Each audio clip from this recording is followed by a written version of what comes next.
En México también tenemos mucho esa idea de, el niño reprobó, métele unas pinches nalgadas.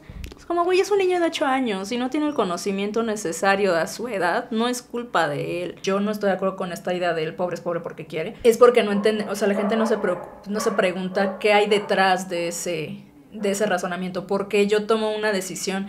¿Por qué a mí me pagan y digo, no, lo voy a ahorrar? Y la otra persona dice, no, me lo voy a quemar en chela, ¿no? Los papás yo creo que son un factor fundamental de que todo esté tan mal con la niñez, sinceramente. Que en México tenemos hijos por inercia. ¿Por inercia? ¿Cómo sí. lo explicarías? Pues es que en México siento que no se piensa mucho la idea de tener hijos. Le vas a joder la existencia pasándolo a tercero. O sea, mejor es preferible que pierda un año, pero que se ponga al tiro con el rezago que tiene, a que vaya arrastrando esas carencias el resto de su vida. A mí me pasa que hay ocasiones en las que voy a criticar al gobierno, ¿no? A Morena. Entonces van a llegar como muchos tíos panistas a compartir y decir que soy lo mejor y lo más objetivo que existe. Yo pasé con un video como de 400 followers a 12,000 followers. En un video. Es que está haciendo berrinches, como, güey, es un niño de 4 años. Es perfectamente normal, biológica y psicológicamente hablando, que no sea capaz de controlar sus emociones todavía. Bienvenidos amigos a un episodio más del podcast Dejando Huella. En esta ocasión tenemos invitada a una persona muy especial. Alguien que, aunque no lo crean, ya me habían aparecido varias veces sus videos. Y la verdad es que como que tenerla aquí digo, qué chido. Vamos progresando amigos, malditos, Así que muchísimas gracias, bro, por venir el día de hoy. Digo, te tocan aplausos. La verdad es que ya lo podía usar desde hace mucho, pero nunca lo había usado. Y se escucha mamón, ¿no? Se escucha mamón. Es una buena presentación. Me parece bien. Muchísimas gracias por venir al podcast. No, muchas gracias por invitarme. Pues ya platicamos un poquito fuera de cámaras. La verdad es que te invité porque el contenido que haces me agrada. Siento que es de los pocos contenidos que no son de humor. Que pues tratan temas serios de una manera chida, como fácil de entender. Y pues nada, tengo varias preguntas, pero la primera es ¿a qué te dedicas? O sea, ¿vives de videos? Más o menos. Digo, si se puede hablar un poco de ello. No, ahorita más o menos sí. O sea, yo antes de empezar, yo empecé a hacer contenido hace mucho tiempo. Y en el mundo godín me dedicaba a recursos humanos. Soy la única recursos humanos chida de México. Bueno, era, porque ya no. Porque ya no ejerzo, dice. Sí, ya ahora ya me perdió México. Entonces, hace como que ya año y medio, algo así, iban a cerrar el proyecto en el que estaba, en el trabajo. Entonces dije, bueno, pues igual y si me corren, me puedo meter de lleno, porque pasaba que como que estaba más o menos, o sea, lo que yo en ese entonces consideraba un alcance decente, obviamente ahorita pues ya no me parece tan chido, ¿verdad? Claro. Pero siempre sentía que si pudiera dedicarme más tiempo, lo podría ver cómo despegar. Entonces, pues eso hice. O sea, bueno, sí me corrieron. Sí quebró el proyecto. Es que ya sabía que iba a quebrar, pero no sabía si me iban a mover a otro proyecto o solo me iban a dar cuello, ¿no? Y literal me avisaron lo sabía como 2 meses antes y me avisaron el día anterior, a la fecha límite, ¿no? Entonces, sinceramente, mi idea era como aterrizarlo y como agarrar ritmo y ya después de eso volver a buscar trabajo godín RHero. Pero o sea, pues, todavía estaba la mentalidad de seguir como en ese mundo. Sí, o sea, digo yo, pues obviamente si decía, sí, voy a vivir de esto en 3 meses, pues, pero pues no me parecía realista, ¿no? Y no, la realidad es que, pues no voy a decir que vivo al 100 de esto, porque no, o sea, sí le he tenido que meter de mis ahorros y demás, pero por lo menos ya va a ingresos y tengo como cierta flexibilidad, entonces la verdad es que despegó muchísimo más rápido de lo que yo pensé, sobre todo en TikTok, que era una plataforma que yo casi no usaba antes de hacer videos. Ajá, de que ya los empezara a hacer después de que salí de trabajar. Okay. O sea, de hecho, empecé a subir videos a TikTok porque dije, no, pues que tengo que empezar a agarrar la onda a la red porque quiero hacer videos de cierto tipo de cosas. Y pues empezó a despegar muchísimo. O sea, yo nunca en la vida pensé que iba a estar haciendo videos, la verdad. Como es de esas cosas que haces para ver qué sale y... Sí. Ok. Básicamente. Pero, ¿de dónde nació subir videos? O sea, que tenías mucho tiempo libre, era un sueño frustrado. No, pues... Te digo, yo siempre he hecho contenido, a mí siempre me ha gustado mucho la política, entonces literalmente desde como los 16 años tengo blogs y todo de política, ¿Sí? Que sinceramente si los leyera ahorita seguro pensaría que escribí pura pendejada, claro. Pero pues una evolución, ¿verdad?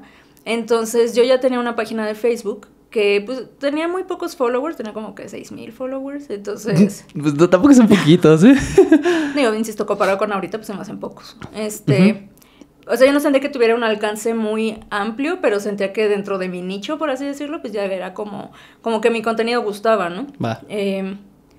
Pero algo que empezó a pasar es que justo porque hablo de política, y yo solía criticar mucho a, pues, nuestro entonces presidente, se me tachaba mucho como anti-AMLO, ¿no? Y es como de, güey, pues, o sea, porque lo que yo siempre quise hacer y que todavía quiero hacer es esta parte de hacer proyectos, o sea, realmente usar ese, como diría el tío Ben, un gran poder conlleva una gran responsabilidad. Y usar eso para hacer proyectos sociales, que es lo que a mí me apasiona mucho. Entonces no quería como que me encasillaran como anti-AMLO, Vale. porque eso igual y luego proponía un proyecto chido y alguien iba a decir, alguien que podía ayudar o participar, Vale. iba a ser como de, no, porque esa morra es anti-AMLO, ¿no? Y Sí, la sí. odio. No, y aparte porque la crítica era en general hacia las figuras políticas, ¿no? Sin importar el partido. Sí. Nada más que si te quedabas ahí, pues iban a decirles la anti-AMLO. Ajá. Ok. Entonces, pues básicamente lo dejé tantito, luego te digo que pues lo tomaba y lo retomaba porque por el trabajo y la vida adulta independiente pues luego no me daba abasto. Y los videos precisamente fue porque mi idea era enfocarme en TikTok para la parte de proyectos sociales, o sea, hacer videos sobre proyectos que ya existían, sobre ONGs, pero pues obviamente yo no tenía una papa o sea, tenía como 200 seguidores en TikTok y de esos la mayoría eran amigos míos, entonces... Y del círculo siempre es así. Ajá. Primero, ¿no? Exacto, entonces, digo, obviamente podía jalar un poquito de seguidores de Facebook, pero pues era mínimo, ¿no? Entonces... pues sí, mi idea fue como empezar a meterle a TikTok para empezar a crecer la red y poder usarlo para eso. Sí, que te fuiste como a lo que es más alcanzable hoy en día si alguien quiere empezar a hacer videos, ¿no? Porque pues no es lo mismo empezar, por ejemplo, en un canal de YouTube o siento que videos de Facebook. Como que siento que TikTok sí se presta más para que la gente te conozca y ya de ahí te diversifiques un poco. Sí, yo justo lo vi por el alcance porque yo sinceramente ni usaba TikTok, o sea, de hecho yo tenía como ese prejuicio millennial hacia TikTok de solo son morritos bailando y así, ¿no? Ajá, que al principio era así. Sí, pero ya le tengo mucho cariño a TikTok y creo que es una muy buena red y puedes encontrar contenido muy chido, Entonces, pues sí, yo solamente lo vi así. Yo en YouTube no pensé porque YouTube sí lo veo como un contenido más largo y todo, o sea que ya existe como más profesional, ¿no? Ajá. Entonces, justo lo que yo quería era como que alguien pudiera ver en muy poco tiempo, así en 3 minutos, sobre un proyecto y dijera, qué chido, ¿no? Yo quiero participar, ¿no? Okay. Que era algo que se me veía más en TikTok, pero tal cual yo, o sea, ni siquiera era usuaria de TikTok, o sea, digo, tenía TikTok, pero no veía videos. No veías videos, nada, o sea. Sí, eso me pasó también. Porque el video el más viejo que encontré tuyo era de 2022. No sé si borraste algunos, supongo que sí, o ese es literal el primero. Porque sí llegué a subir algunos, pero así como experimentos, que básicamente era lo mismo que subía a Facebook, sí. Pero pues puedes ver que es como uno cada 2 meses o algo así, ¿no? Entonces... Sí, no era tan constante. Y de hecho, pues sí se nota que era como primeras veces hablándole a la cámara, ¿no? Como falta de micrófono, no sé. Ah, sí, tampoco tenía micrófono. Todo ese tipo de cosas. Sí, pues se ve totalmente como tus primeros videos. Sí, los primeros pasos para la posteridad. ¿Y cuando hiciste el primer video, te dio como nervios subirlo? Como que de tus amigos decías, es que me van a decir algo, o como que no te perjudicó mucho eso. Fíjate que en general me conflictó demasiado. Ahorita hablábamos de eso, a mí tampoco, o sea, a mí no me gusta ser el centro de atención. Sí, claro. Entonces para mí la idea de grabar un video se me puede facilitar un poco por una experiencia previa en la que también llegué a grabar muchos videos para un trabajo. Pero como que todavía me causa, o sea, algo que yo no puedo es estar, por ejemplo, con un amigo o algo. Ajá. Y que pongan un video mío al lado de mí, es como de... Raro, ¿no? Sí, me da algo, es como... Sí, empieza a ser corto, ¿no? Sí, es como, no, quítalo. Sí. Entonces, no me conflictaba tanto porque de cierta forma como que creo que mi cerebro lo ve como que nadie lo está viendo porque yo no los estoy viéndolo. Entonces, puede tener mucho alcance y todo, pero... para mí no es lo mismo como si lo estuviera haciendo en vivo. De hecho, por ejemplo, a mí me cuesta mucho trabajo, que es algo que he tenido que ir medio trabajando, porque es algo que quiero hacer más, que me vean grabarme en la calle. O sea, sí, yo no puedo salir así como de...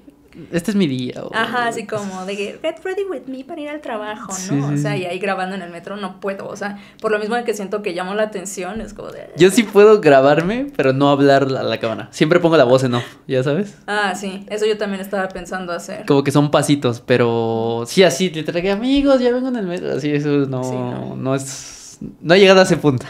No, yo tampoco. Ya hace poquito hice un video que grabé sobre Tlalpan. y creo que ya ahí me superé un poco. Lo que hice fue usar también como teleprompter en el celular que me hacía como enfocarme más en el celular. Ok. Porque si no, como que solo estoy viendo así como todo el mundo me está viendo. Entonces... Siempre es un poquito la paranoia, ¿no? Ajá. Es como todo el mundo me está viendo y se va a burlar. Ajá, de que van a decir, se está grabando. Sí, wannabe TikToker. De seguro es TikToker. La chavorruca que quiere entrar a TikTok. No, Entonces, creo que me ayudó bastante. Entonces voy a usar esa técnica porque creo que sí me ayudó como concentrarme en eso. Y con eso como dejar de prestarle atención al ambiente. Pero en general yo nunca pensé como hacer tanto videos, porque incluso los videos que yo quería hacer de los proyectos no iban a enfocarme mucho a mí, que digamos, o sea, iban a ser totalmente sobre las personas en los proyectos. Okay. Y sobre el proyecto en sí, digo, igual y salía así como presentando tantito, como de, justo aquí en el proyecto X, ¿no? Pero nada más presentabas y ya. Ajá. Sí. Sí, o sea, la idea era como entrevistar a la persona y ver como el día a día del proyecto y así. Sí, tú no ser el centro del contenido, sí. ¿No? No, jamás. Ok. Y mira dónde acabamos. Y entonces en TikTok llevas como 2 años, ¿no? Subiendo videos, casi 3. Así serio, pues desde que pasó lo de mi trabajo, o sea, como 1 año y medio. Okay. Sí, porque los otros eran muy esporádicos, ¿no? Ajá, o sea, digo que era más como contenido que de repente hacía más para Facebook. Ajá. Y decía, pues igual lo subo a TikTok, ¿no? Pero así ya que me puse a publicar en TikTok, pues sí, como 1 año y medio. Ok. ¿Y cómo te has sentido en esa transición de 1 año y medio? Digo, a mí, por ejemplo, el año pasado, por estas fechas apenas tenía como 5,000 seguidores en TikTok, pero ya llevaba 3 años subiendo videos. Y por ejemplo, ahorita ya tengo 19,000. Entonces, a diferencia de los últimos 3 años, este último cuarto, pues sí sentí más ese golpe, ¿sabes? Y la verdad es que es un poquito complicada esa transición de empezar a tener más gente. Digo, está chido porque como que en cierta parte lo haces por eso, ¿no? Porque quieres que más gente te vea y etcétera, ¿no? Y ya lo que quieres compartir, pues hay más gente que lo disfruta. Pero pues viene con otro tipo de cosas, ¿no? ¿Tú cómo lo haces? Y sobre todo tú que hablas de política, o sea, temas más fuertes donde la gente está más radicalizada a veces. Sí. Pues, bien o mal, pues ya tenía hasta cierto punto la experiencia de hacer contenido de política desde hace mucho tiempo, ¿no? Entonces, pues ya también sé cómo lidiar con cierta gente, ya sé cómo los haters más comunes.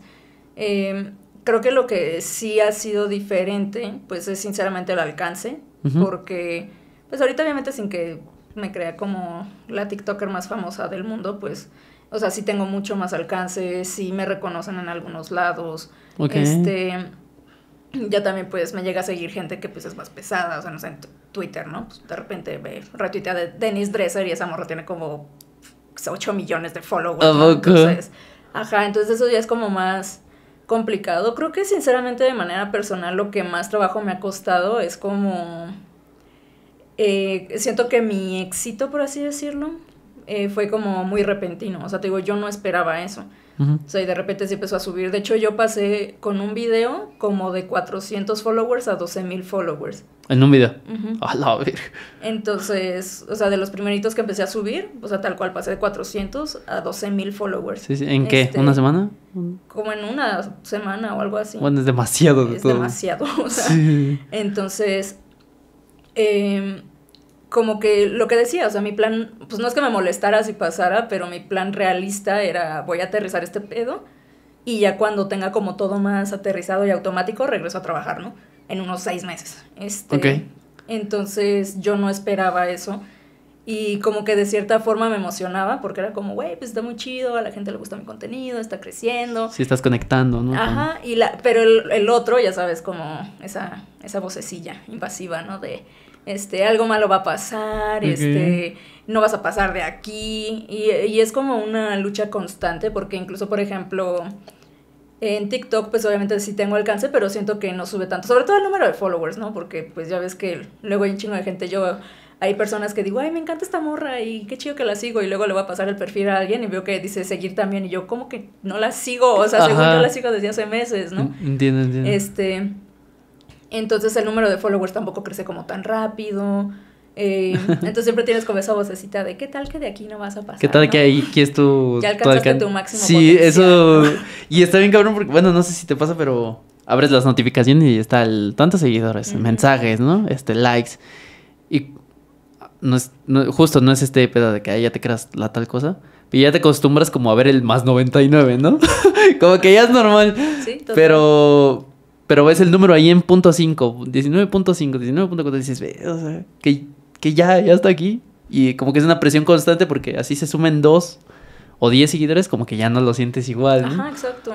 De hecho, lo que yo suelo hacer es que yo publico el video en la noche, como a las 8 o 9 de la noche. Ajá. Empiezo a contestar los comentarios como para darle más empuje. Ajá. Y antes de dormir bloqueo las aplicaciones y usualmente no las abro hasta el día siguiente como a mediodía después de desayunar. Ok, le da su tiempo de ahí para que viva. Ajá, y también para no estar en las aplicaciones porque si no pierdo tiempo en la mañana. Cierto.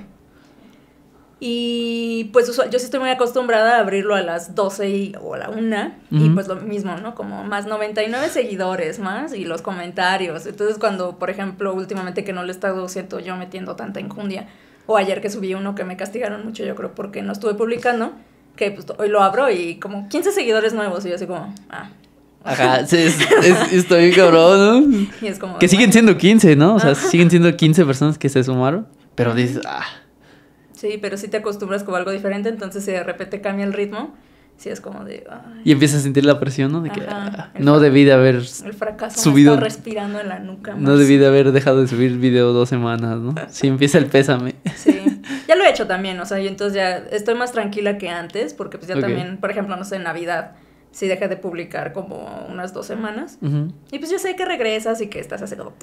Y ya, pero pues luego levanta, ¿no? O sea, no pasa nada. Pero... Digo, no, yo estoy full, ¿sabes? No hay un día en que no deje de... De repente, pero eso sí es bien neta de que a lo mejor una vez al mes no publico algo. Pero de ahí en fuera, todos los días publico 3 clips o 4 de mis podcasts.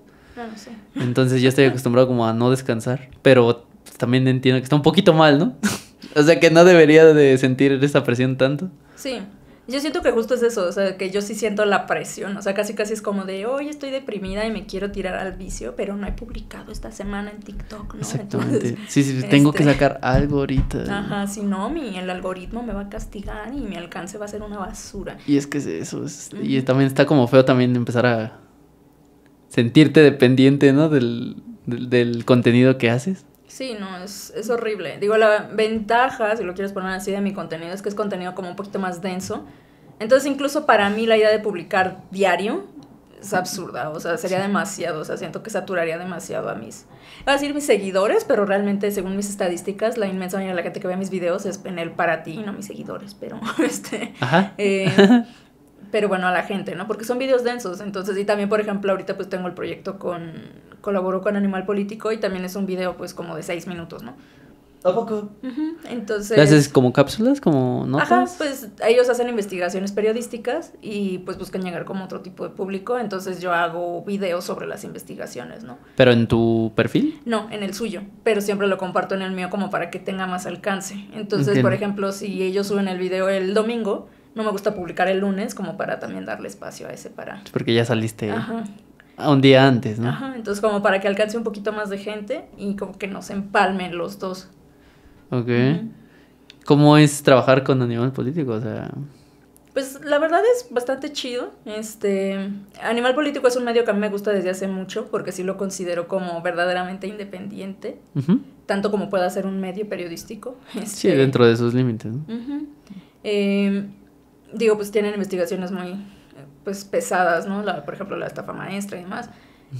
Ahorita pues tienen mucho el tema de que pues antes le pegaban al gobierno y no había problema porque pues el gobierno era Calderón o el gobierno era Peña, ¿no? Pero pues ahorita le pegan al gobierno y sí hay problema porque es AMLO, ¿no? Y pues a él no se lo toca. Y esta religiosidad que hay sobre su figura, ¿no? Y sus seguidores. Y entonces pasaron de ser un medio súper confiable y que hacía investigaciones chidas que metieron gente a la cárcel a ser un medio chayotero vendido, ¿no?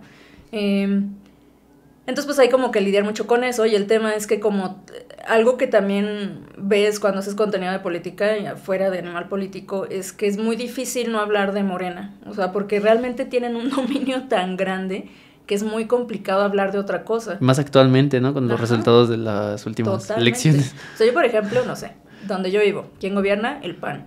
Sí. O sea, pues yo critico un buen al PAN en Benito Juárez. O sea, o sea, yo siempre he dicho que ahí justo son como Morena en el resto del país. O sea, el PAN podría postular una piedra en Benito Juárez y ganaría. Va.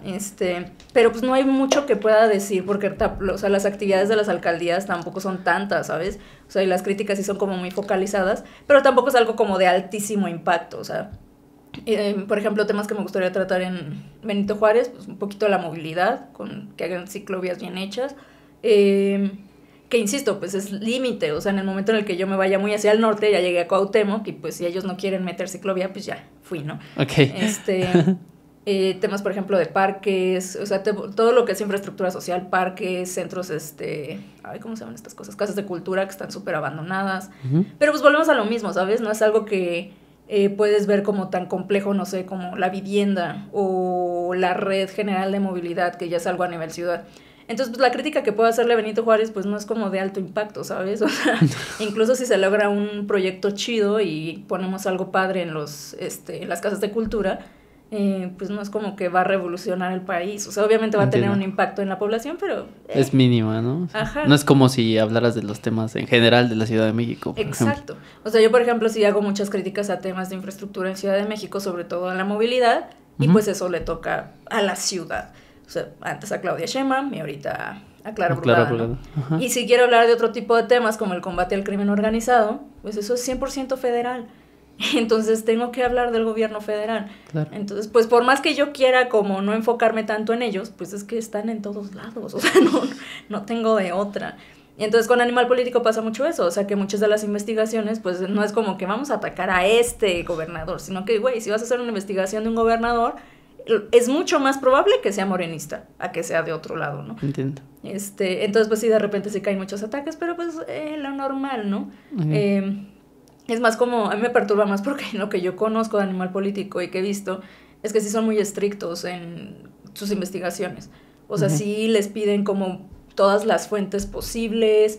Sí, hay un respaldo grande de Ajá, la información. Está súper respaldado, o sea, no nada más es como de, ay, es que yo vi que sí. Fulanito hizo esto, ¿no? Es que mi primo me contó que vio que... Ajá, exacto, o sea, todo tiene que estar documentado usualmente en datos de transparencia del mismo gobierno. Y a mí por eso me gusta mucho Animal Político, o sea, porque sí se me hace un medio muy confiable. Ajá. Y que hace investigación de calidad, que la realidad es que la investigación independiente es cada vez más compleja en no nada más en este país, en el mundo. O sea, conforme se fueron eliminando los periódicos, pues se fueron eliminando las fuentes de financiamiento y pues el financiamiento siempre te va a poner una pauta, ¿no? O sea, por ejemplo, en México la mayoría de los medios viven del apoyo gubernamental que se les da por difusión de información del gobierno. Entonces hay cierto tipo de información que no puedes difundir porque te limita tus gastos, ¿no? Exacto. Entonces incluso medios que eran como más en contra del gobierno y que el mismo gobierno los criticaba un buen, como Reforma o algunas televisoras, ya están como más alineándose, porque realmente ese es un problema enorme. O sea,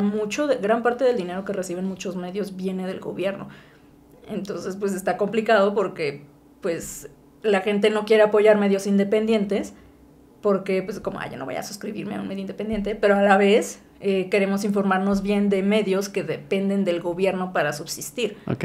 Entonces es como quiero la información de verdad, pero no pienso apoyar a quien me la da, ¿no? Totalmente. Pues sí, y más siento que tiene que ver un poco con la alza de que a la gente cada vez lee menos, ¿no? O sea, quieren toda la información en video y de todos modos no siempre la terminan captando, ¿no? Entonces eso hace todavía más difícil que alguien esté como pendiente de las noticias y que realmente reflexione sobre, no sé, no es lo mismo leer una nota en un periódico y es el proceso mental que te lleva a entender lo que quiso decir la nota, a que alguien te lo explique, ¿no? O sea, en ese sentido está más simplificado, pero también siento que tu opinión podría estar más simplificada, ¿no? O con más sesgos, al no estar al tanto de toda la investigación. Y entonces es más difícil incluso opinar porque sí tienes conocimiento, pero no a profundidad, ¿no? Nada más que como que tenemos esta idea de que sí. Y entonces ahí donde empiezan las peleas así como que a veces no tienen nada que ver lo que pelean con lo que están leyendo o con lo que creen que entendieron, pero no hay un esfuerzo de verdad como por informarte primero y luego después buscar dialogar sobre lo que se leyó, ¿no? Sí, Creo que un problema enorme que cuando haces contenido de este estilo encuentras es que la gente muchas veces no se quiere informar. Lo que quieren es un sesgo de confirmación. O sea, el sesgo de confirmación es esa opinión experta o de influencer o de alguien importante sí. que te dice que tienes razón. Entonces, la mayoría de la gente eso es lo que quiere, o sea, cuando ve contenido, no quiere ver un contenido que diga, güey, qué pendejo, estaba mal, ¿no? O sea, a la gente le gusta ver contenido que diga, no, sí, esta fulana que estudió en Harvard dijo que tengo razón, entonces ya lo compartes, ¿no? Y de hecho, por ejemplo, a mí me pasa mucho que yo no suelo caer como en la dicotomía de izquierdas, derechas, morena, oposición. Uh-huh. Entonces, por ejemplo, a mí me pasa que hay ocasiones en las que voy a criticar al gobierno, ¿no? Claro. Entonces, a Morena. Y entonces van a llegar como muchos tíos panistas a compartir y decir que soy lo mejor y lo más objetivo que existe y la mejor analista ever, ¿no? Y entonces de repente mi siguiente video va a ser sobre feminismo, sobre la comunidad LGBT+, wow. Y entonces ahí todos los tíos panistas que llegaron por el anterior va a ser como de... ahí, ¿no? Sacando el rosario y no, creí que eras más objetiva. O sea, básicamente me consideran objetiva en función a lo que ellos les sirven, ¿no? Exacto, o sea, si les doy la razón o no. Entonces creo que eso es algo que descubres bastante y que es algo que creo que tienes que aprender a aceptar. O sea, porque creo que si tú empiezas a hacer contenido de ese estilo y vas con ciertas convicciones firmes, ajá, le vas a caer a bien a algunos y otros te van a odiar, ¿no? Okay. O sea, pero es necesario también como no intentar andar como de veletita queriéndole caer bien a todos, porque creo que ajá, también pues el contenido que puedas hacer va a ser muy deplorable, ¿no? O sea, si yo cada vez que quisiera hablar de algo, o sea, ya, por ejemplo, la semana pasada me gané una funa en Twitter, pero es como de, güey, pues es que también es necesario hablar de ciertos temas, o sea, entonces... ¿De qué hablaste o qué? Ambulantaje, okay, uno de los temas tabú en este país. Yo vi un video tuyo donde decías que el paso que en teoría debería de tener el comercio informal era volverse un comercio... ¿Cómo dijiste? No me acuerdo. Formal, ¿no? Regular. O sea, que sí pagara impuestos y todo eso, ¿no? Que sí, que era válido como empezar por ahí, pero el fin sí debería de ser como esa transición, ¿no? Es que yo justo, y eso es lo que a mí me perturba, o sea, yo siempre que hablo sobre, o que critico el tema del ambulantaje, sobre todo, no tanto la informalidad, sino el ambulantaje, siempre cae la de, es que eres una clasista, ¿no? Y es como, güey, es que no estoy diciendo que agarres una manguera, que venga un camión de bomberos y con la manguera quite a todos, ¿no? Por piojosos y pobres, ¿no, güey? O sea, estoy diciendo que el ambulantaje es un problema complejo y así como viene de ciertas problemáticas de falta de oportunidades, educación, empleo, pobreza, bla, bla, bla, pues también al ser un problema complejo se alimenta a sí mismo. O sea, un nivel de ambulantaje y de informalidad tan grande termina siendo sí o sí un lastre para la economía formal, que al final es la que genera pues empleos formales, la que sí mete a su gente al IMSS, bla, bla, bla, ¿no? Entonces... yo no veo mal que si alguien no tiene para comer, pues ponga un puestito de quesadillas, ¿no? No es lo ideal, pero lo puedo entender. Uh-huh. A mí lo que me conflictúa es que yo siento que como sociedad nos gusta mucho lavarnos las manos. Es como, doña Pelos ya nos está muriendo de hambre con toda su familia, entonces ya no es mi pedo, ¿no? Y es como de, güey, o sea, es como, yo siempre pongo como ese ejemplo, ¿no? Es como, tú hoy te despiertas y te duele un buen la muela, ¿no? Pero tienes un examen, tienes trabajo, o sea, no tienes dinero, no puedes ir al dentista, güey. Entonces igual chutas un ibuprofeno de 800 y todo bien padre. Uh-huh. Entonces, ¿está mal? No es lo ideal, pero pues es lo que toca, date, ¿no? Es un parche. Exacto, o sea, el problema es cuando crees que nada más metiendo 800 de ibuprofeno el resto de tu vida se va a resolver el problema, ¿no? Cuando pues la infección va a crecer y todo, ¿no? Sí, entonces, está bien, métete el ibuprofeno en lo que juntas para ir al dentista, en lo que tienes tiempo de ir al dentista, pero no pierdas de vista que tienes que ir al dentista. Aquí es igual, o sea, nosotros, o sea, la idea es como si esta persona no puede estar dentro de la economía formal y por ende está en precariedad laboral y bla, bla, bla, porque tenemos mucha esta idea como de que los informales ganan un barote, porque muchos sí ganan un barote, pero en promedio ganan mucho menos que las personas que están en la economía formal. O sea, no todos los informales son el taquero que vende 12,000 pesos al día, ¿no? O sea, la gente que está con su canastita vendiendo dulces y que a veces saca 50 pesos en un día, también es informal. Sí. Entonces, ese es para mí el problema, o sea, que no reconocemos el ambulantaje como un problema a resolver y que deberíamos exigirle al gobierno pues que resuelva las causas que lo traen y que busque incorporar a esa gente a la formalidad. A la formalidad, okay. A mí sinceramente ni siquiera me preocupa tanto el tema de los impuestos, la verdad. Que es normalmente siento el comentario que te han de atacar, ¿no? Pues quieres que una seño que gana 50, 100 pesos diarios, quieres que pague impuestos o algo así. Fíjate que no tanto, pero es como una queja muy recurrente al ambulantaje que a mí sinceramente no me importa. O sea, yo sí tengo o sea, yo no creo que el hecho de que más gente pague impuestos vaya a resolver algo. Porque para mí es muy evidente que el gobierno no usa bien esos impuestos. Entonces, así como, ay, sí, es que si todos los formales se meten a la economía formal, ya el país va a florecer. Pues, no, ni madres, o sea, pero sí me preocupa más como que fomentamos mucho como esta precariedad y la normalizamos. A mí me da risa que cuando tú ves a una persona que tiene una MIPYME, ¿no? Y tiene 2 empleados. Y dice, no, güey, pues es que yo la neta no voy a poder pagar. Sí, por ejemplo, ahorita que ya me subieron las vacaciones, que suben el salario mínimo, ahora que quieren bajar a 40 horas, yo no lo puedo pagar. La respuesta siempre es como, güey, pues si no puedes tener empleo, trabajadores con salario digno y prestaciones dignas, no emprendas, hazlo tú, bla, bla, bla, ¿no? Va. Pero resulta que si en lugar de irme por ese camino de la formalidad, hago eso en la informalidad, está bien. O sea, la gente no me va a criticar, me va a defender. O sea, hay mucha precariedad y mucha explotación laboral en la informalidad y en el ambulantaje también. Sí. Me acuerdo que una vez hice un video sobre Walmart y la gente me decía, yo no compro en Walmart porque los explotan. Yo por eso voy al tianguis y es como de... Güey, de verdad, el empleado más precarizado y explotado de Walmart... ¿Gana más? Gana más y tiene más prestaciones y más seguridad laboral que el empleado promedio de un tianguis. O sea, ya te entendí. Sí, o sea, si a ese vato se le cae el tanque de gas y queda incapacitado de por vida, pues fue. O sea, si a alguien de Walmart se le cae una caja en el almacén y queda incapacitado de por vida, tiene la seguridad de la seguridad social y aparte hasta puede demandarlos y demás, ¿no? Entonces, en teoría sí hay algo que lo respalde para esos daños. Sí, o sea, tiene ciertos límites, ¿no? Tampoco es como, sí, con lo que se va a pensionar va a vivir bien a gusto. Entiendo, pero tiene muchas más herramientas para poder defenderse. Ok, va. O sea, por lo que entendí dentro de todo esto, la crítica es justo que las personas que están en la informalidad deberían de tener mejores garantías de seguro social, o sea, vacaciones y esto, que el hecho de que ganen mucho o poco, pues ya depende de cada quien, supongo, pero deberían de tener estas cosas que muchas veces no la tienen, ¿no? Y que justo ponen mucho de su vida por a veces ganar 200 pesos al día, 300 pesos, sin seguro social, a veces sin comer, ¿no? Con malos tratos, o sea, con todo este tipo de cosas que para la gente que se mueve en ese medio, pues es lo normal, ¿no? Es como de, pues, ¿qué esperas? Que te paguen el doctor o así.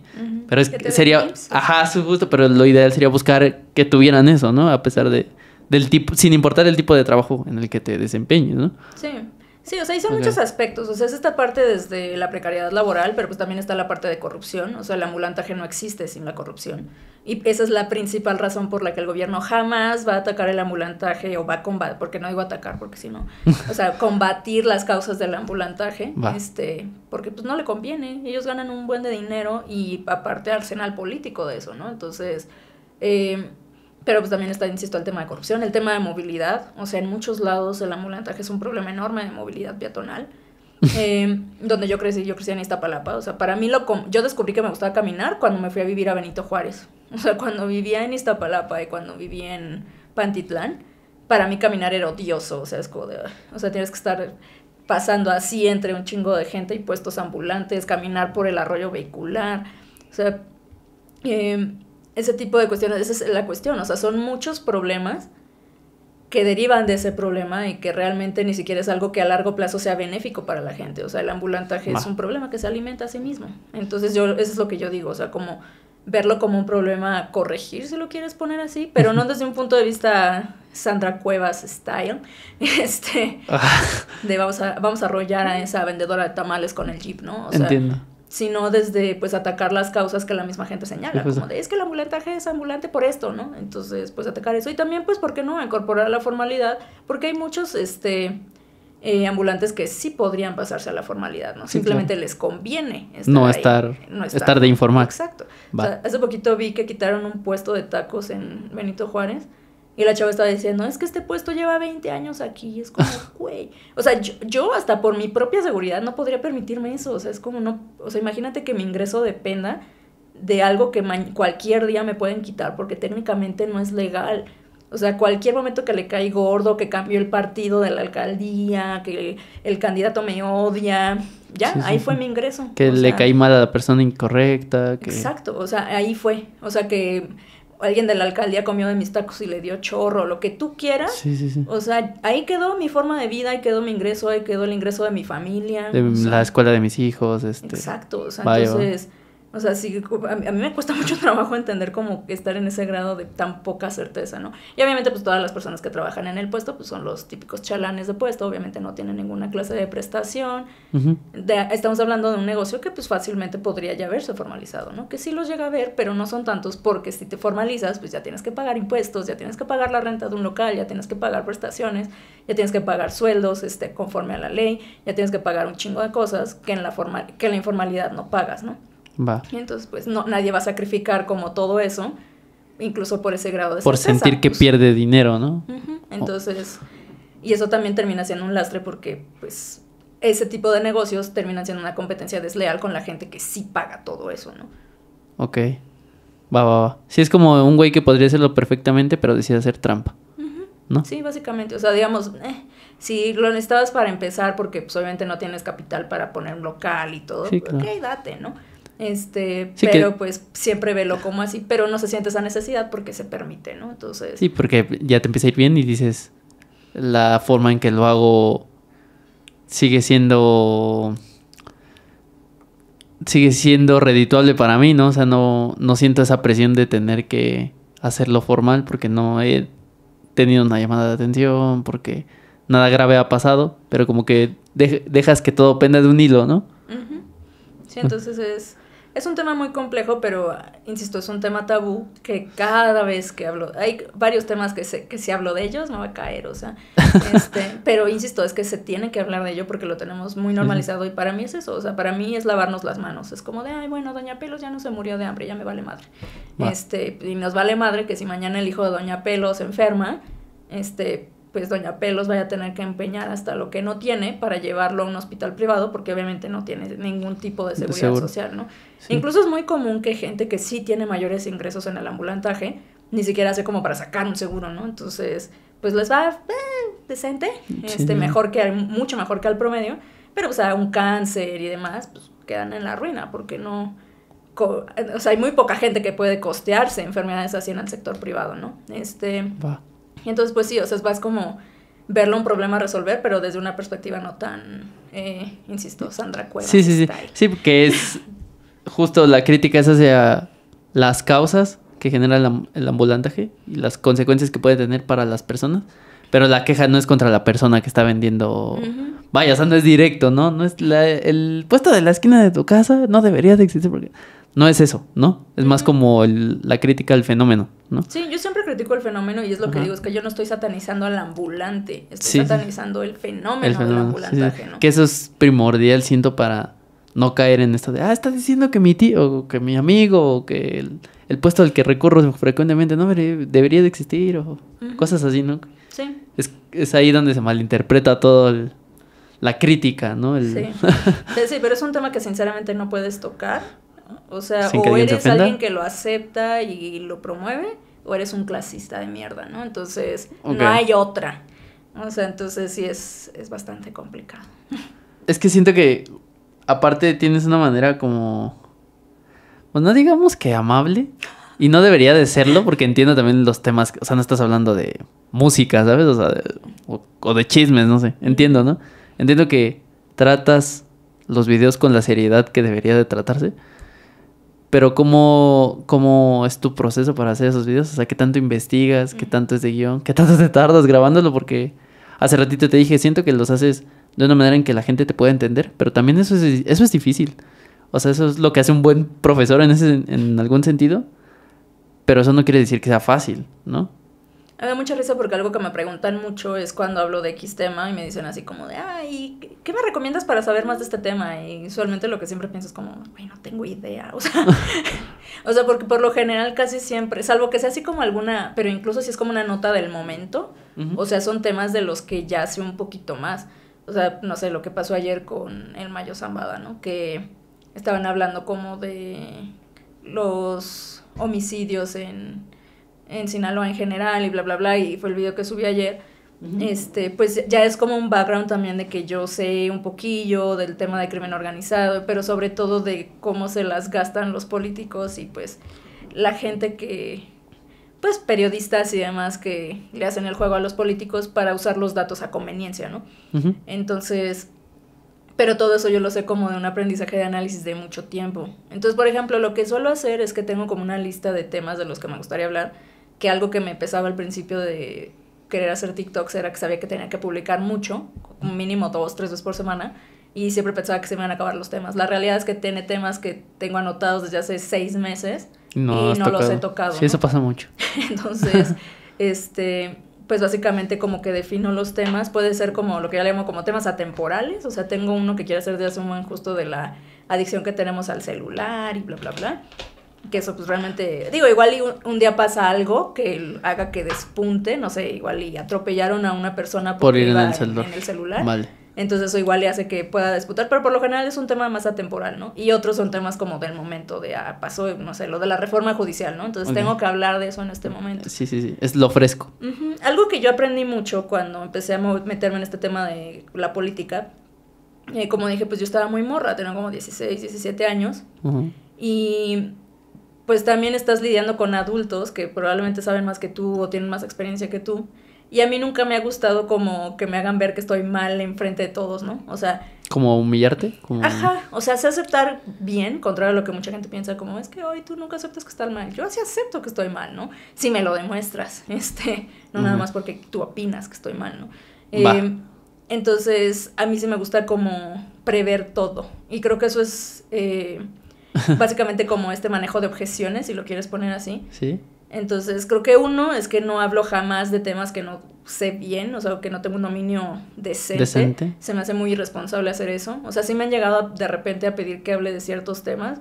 Y dices, me falta preparación. Ajá, por ejemplo, un tema muy recurrente del que puedo tener una opinión, pero sinceramente no creo que pueda aportar algo mucho mejor. Ahorita igual ya bajó un poco, pero el tema de Israel y Palestina, ¿no? Okay. O sea, cuando fue lo de hace un año, era como, habla de Israel y Palestina, Israel y Palestina. Entonces, pues, güey, sinceramente la geopolítica no es uno de mis fuertes, ¿no? Entonces, puedo tener cierto entendimiento y puedo tener ciertas opiniones, pero no es cierto que sea un tema que pueda manejar con el conocimiento suficiente y por lo tanto sería muy irresponsable de mi parte hablar de eso. Ok. Bueno, pero se habla bien de ti, ¿sabes? ¿Sí? O sea, bueno... Que mucha gente que como al crear contenido no dimensiona, ¿no? Lo que puede llegar a provocar su opinión o su... O sobre posicionarte sobre cierto tema de sí o no, o de esto me gusta o no, que en temas como esos pues llega a ser mucho más delicado, ¿no? Entonces siento que es mejor decir la verdad, no estoy preparado para eso. Tal vez después, ¿no? Sí, o sea, creo que algo que pasa mucho con algunos creadores es que justo no miden el peso que pueden tener sus videos o el peso que puede tener su contenido. Entonces, en mi caso, yo sí quiero que a mí me pesaría mucho. Y de hecho ha llegado a pasar, pero como... ¿En qué video fue? Es que... No lo sé. No me acuerdo, pero hice un video una vez. Sí. Y tuvo un alcance decente. ¿Decente para ti es 50,000? Nada más. Ah, la verdad. Para mí, yo con mis 5,000 views, yo ya siento que acá viral, ¿no? Es que, por ejemplo, yo creo que para mí decir que un video valió la pena que lo hiciera, ¿sí? Mínimo 50. 40, sí. 50. ¿Eso es bien o eso es un promedio? Ese es como valió la pena que me desgastara haciendo este video, que usara mi tiempo haciendo este video. Ok, de valió la pena. Ajá. Menos de eso es como... más de 100,000 ya es como que ya puedo vivir con esto, ¿no? Pero sí ha llegado a pasar, es que quiero acordarme qué fue, o sea, pero creo que muchas veces no medimos el impacto que puede tener. Por ejemplo, algo que a mí sí me pasa mucho es que luego, supongo que de broma, ¿no? O sea, pero como que luego algunos followers son muy como de, si tú lo dices casi casi está bien, ¿no? Va. Y entonces, pues, por un lado me halaga, pero por otro lado No tampoco quiero eso, Sí, ¿no? no, tampoco debería de ser así, ¿no? Ajá. Con quien sea, pues, que seas Exacto. fan de. Entonces, al contrario, es como, yo lo que quiero es justo que tú igual y puedas entender un tema o puedas conocer un tema que igual y no sabías que existía y puedas profundizar más, ¿no? Por ejemplo, lo de las investigaciones de animal político, ¿no? Que pues todas esas investigaciones tienen fuentes, o sea, si tú estás a favor o en contra de lo que estoy diciendo, pues checa las fuentes son datos gubernamentales, ¿no? Va. Y ya dime, no, güey, aquí lo checaste mal porque aquí claramente dice, ok. Que era tal y no tal. Entonces, creo que eso es como parte de hacer los videos. La otra, pues obviamente es como entender muy bien qué es lo que quiero lograr con ese video. Usualmente pues sí quiero justo, creo que mi contenido es más del tipo educativo, entonces sí quiero como que la gente entienda o en general creo que lo que siempre busco es como que la gente se cuestione. Si apoyan a AMLO, pero o sea, quiero hablar de AMLO y que la gente se cuestione, ¿no? O si apoyan a la oposición, ok, pero quiero que la gente se cuestione, ¿no? Y también pues igual un poquito como llevarlo a la acción. La preparación es complicado porque, por lo que te digo, ¿no? O sea, no voy a decir que soy experta en todos los temas que hablo porque no es así y aparte no quiero que sea así. O sea, porque justo lo que yo quiero es que la gente se empodere para hablar de esos temas. Es como crecer juntos, no solo que tú te vuelvas tal figura y que te sigan, ¿no? Entonces, sí. Entiendo. Y sobre todo en temas de política, y de hecho mañana saco un video de eso. Pasa mucho que, por ejemplo, ahorita que estoy criticando, no sé, lo del segundo piso en Tlalpan, que la gente es como, ¿eres ingeniera civil? ¿Eres experta en esto? Y es como, güey, o sea, en México tenemos mucho a ver cómo opinar de temas relativos o que tienen que ver con la política, como si fuéramos pendejos. O sea, como si solo los políticos y la gente que trabaja para ellos fueran lo suficientemente iluminados y para nosotros los mundanos seres estuviera como otro tipo de entretenimiento más banal, ¿no? Y más a nuestro nivel. Va. Entonces yo justo no quiero eso. A mí pasa mucho que me preguntan así como de, ¿y tú qué estudiaste? ¿Y tú qué? ¿Y tú eres experta en esto? Y siempre les doy la vuelta porque no quiero. Pero es con las ganas de chingar, ¿no? Ajá. Aparte de que es por chingar. Porque buscan desacreditar, porque si les digo, yo me dedico a recursos humanos, es como, entonces que estás hablando de movilidad, ¿no? Va. Pero también al contrario, no quiero decir como, yo tengo una especialización en esto, porque entonces puedo meter esa idea de, pues yo nunca podría hacer esto que está haciendo Vero en mi colonia por el transporte público, porque yo no estudié eso, ¿no? O sea, y no, o sea, lo que quiero es que la gente también aprenda a cuestionarse y sepa que no está bien hablar de cualquier tema solo porque sí, porque puedes, pero tampoco debería ser como tan complejo que un ciudadano pueda hablar y pueda opinar informadamente sobre temas que le afectan. Claro. Entonces, alguna vez escuché una entrevista, o no sé si es una frase de una canción, de Canserbero. Era un rapero, ¿no? Yo te extraño, Canserbero, maldita sea. Pero él hablaba de que se promovía mucho esta idea de que la política solo era de los políticos y que que la intención de eso era hacer justo como que de este cierto tipo de temas nada más las figuras que elegimos dentro de la política, ¿no? Y tenía algo que me gustaba mucho que decía, no, la política es de todos, o sea, el poste de luz del parque de tu casa que no tiene luz justo, ahí hay política y hay política que te afecta, ¿no? Porque fomenta la inseguridad, no sé, N cosas, ¿no? Entonces todos deberíamos de participar para buscar mejores soluciones dentro del mundo de la política, pero y justo, no es que esté fomentando el decir cualquier cosa sin fundamento o que toda opinión emitida pues deba tomarse como una verdad absoluta, pero sí lo interpreté como de si todos pusiéramos de nuestra parte podríamos hacer una mejor política porque no es un problema que le afecte a una persona, ¿no? Sino a una comunidad. Pero muchas veces se busca como de no, de esto nada más pueden hablar cierto tipo de personas. Si vas en contra, te odian. O si vas a favor, si eres del otro bando, también te odian, ¿no? Y entonces no me gusta también que se vea como algo así. Solo cierto tipo de personas. Sí, justo lo que decías. O sea, yo si hay una frase de que quiero lograr en temas de política es quitarle la política de las manos a los políticos y regresársela a la gente. Claro. Bueno, no regresársela porque nunca la hemos tenido, pero que la tengan. O sea, que la gente, yo sí soy de la firme idea que debe haber más ciudadanos involucrándose en la política, en puestos de política, ¿no? Claro. O sea, no nada más como de participando y así. O sea, que realmente también se atrevan a participar en elecciones, que se postulen y demás, ¿no? Okay. Que haya más representación de... Más representación, exactamente. Pero verdadera representación, verdadera, ¿no? correcto. O sea, por ejemplo, volviendo al mismo, ¿no? Es que tú los favoreces. A mí me gusta que Movimiento Ciudadano sí tiene un programa de candidaturas ciudadanas. O sea, creo que como el 50% de las candidaturas que ellos tienen sí son de ciudadanos no militantes. O sea, gente que realmente no es militante de Movimiento Ciudadano, pero en cierto ramo ha desempeñado una función, ¿no? Entonces eso me parece bueno, porque sinceramente poder llegar como independiente, puedes llegar a la elección, o sea, si te esfuerzas, puedes, a ciertos puestos, ¿no? O sea, no sé, diputado local, alcalde, si quieres. Pero de eso a que ganes, o sea, ganar una elección en México sin el peso de las estructuras de los partidos, no es real. O sea... sé que suena muy bonito y que todos quisiéramos creer que si le empujamos podemos poner de alcalde o jefe de gobierno o presidente a una persona chida y bla, bla, bla. Okay. Pero la política no funciona así. O sea, hay muchos grupos clientelares que tienen un enorme peso, ¿no?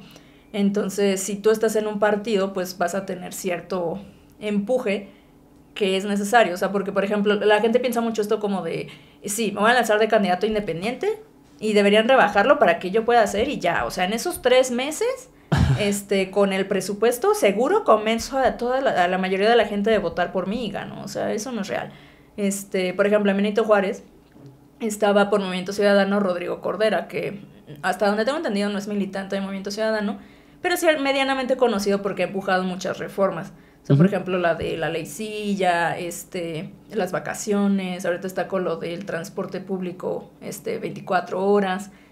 Va. Entonces es alguien medianamente conocido para la gente que sigue la política.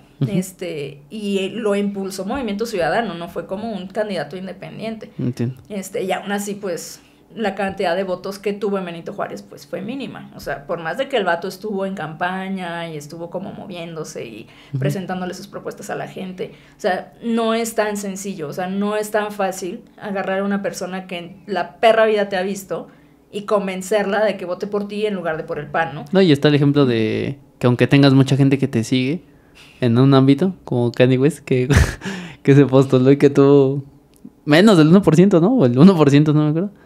Y es una figura que si lo quieres ver en el mundo de la música es religiosa porque sí tiene fandom muy, muy, muy clavado con él, que lo defienden todo.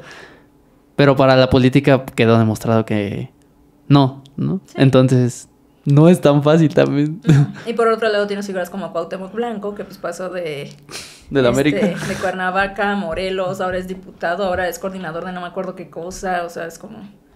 Entonces, pues sí, o sea, es todo un tema. Pero a lo que te refieres es, no existe eso de que el héroe solo puede contra todo el sistema, o sea, evidentemente necesitas mancharte un poco de lo que hay o el apoyo de ciertas personas que... Y sobre todo creo que un problema es que la gente ve la política como una herramienta para solucionar las cosas. O sea, yo siempre he creído que este tema del involucramiento de los mexicanos en la política debe empezar con el involucramiento en su sociedad. O sea... un mexicano que realmente, similar a lo que hizo Rodrigo, ¿no? O sea, alguien que de repente tú reconozcas en tu colonia porque, no, es que este güey fue el que estuvo ahí chingando para que pusieran lámparas en el parque, ¿no? O para que pusieran los juegos infantiles. O esta morra fue la que estuvo peleando para que metieran este proyecto en las casas de cultura. O para que las actividades fueran gratuitas en la casa de cultura, ¿no? Okay. El problema es que realmente en México no tenemos mucho de eso. O sea, no tenemos muchos activistas ciudadanos. O sea, sí hay, obviamente, pero, digamos, porcentualmente hablando versus otros países, no sé, Estados Unidos, que con todas sus fallas son un país que tiene un nivel de participación ciudadana muy alto, pues es difícil. O sea, entonces el problema es que la gente llega, ve la política como, insisto, esos 3 meses de campaña y ese dinero van a hacer todo, ¿no? Y ya, como tengo buenas propuestas y buenas ideas, la gente va a votar por mí. Pues no, o sea, lo ideal es que cuando tú llegues a esa elección... pues ya la gente te ubique, o sea, y te ubique por hacer cosas. O sea, es como yo sí lo voy a creer a este güey, porque este güey ha hecho cosas, ¿no? Y no necesito estar en la política y no necesito el presupuesto para decirme, sí, bebé, ahorita que quede de gobernador o ahorita que quede de alcalde, prometo que sí lo voy a hacer, ¿no? Es como, güey, no has hecho nada en tu vida, o sea, nunca has siquiera organizado una limpieza en el parque de tu colonia. Vaya la caché. Y me quieres venir a decir que vas a limpiar todos los parques de la Benito Juárez, ¿no? Entonces, creo que también eso es un tema que vemos mucho como la política, como la herramienta para ahora sí hacer las cosas bien, ¿no? Y no entendemos que lo ideal es empezar a organizarnos, empezar como con este activismo, empezar a involucrarnos en temas de nuestra colonia, en temas de nuestra comunidad. O sea, incluso creo que un problema es que en México se ve mal eso. O sea, cuando tú ves a una persona que alza la voz, o el típico vecino que sí está como bien así, ¿no? Sí, pegado. Es como pinche metiche, pinche desquacerado, no mames, no tiene nada que hacer, seguro quiere hueso en la alcaldía. O sea, no podemos ver a alguien haciendo algo. Por ejemplo, yo que he estado haciendo un poquito de activismo en movilidad, ¿no? Vas y defiendes un carril bus bici y no, pinches desquacerados, solamente quieren que todo se mueva alrededor de las bicicletas. O sea, como que en México lo peor que puedes hacer es alzar la voz por algo. O sea, sí somos un país muy acostumbrado de la mano de esta idea de que los políticos son Diosito y nos van a resolver la existencia y nosotros somos unos mundanos seres que no sabemos nada. Estamos muy acostumbrados como a la pasividad, a agachar la cabeza, a decir, bueno, pues, es como de, bueno, pues hay cuando el señor político nos quiere ayudar, pues no, güey, o sea, vas y obligas al pinche señor político a hacer su trabajo. O sea, pero en México si tú exiges y si tú alzas la voz, eres un pinche quejumbroso, eres un desquacerado. Sí. O sea, me da mucha risa cuando haces una protesta y te dicen, ay, lo que es no tener nada que hacer. Me encanta así, búscate un novio para que ya tengas algo en que entretenerte, y es como de...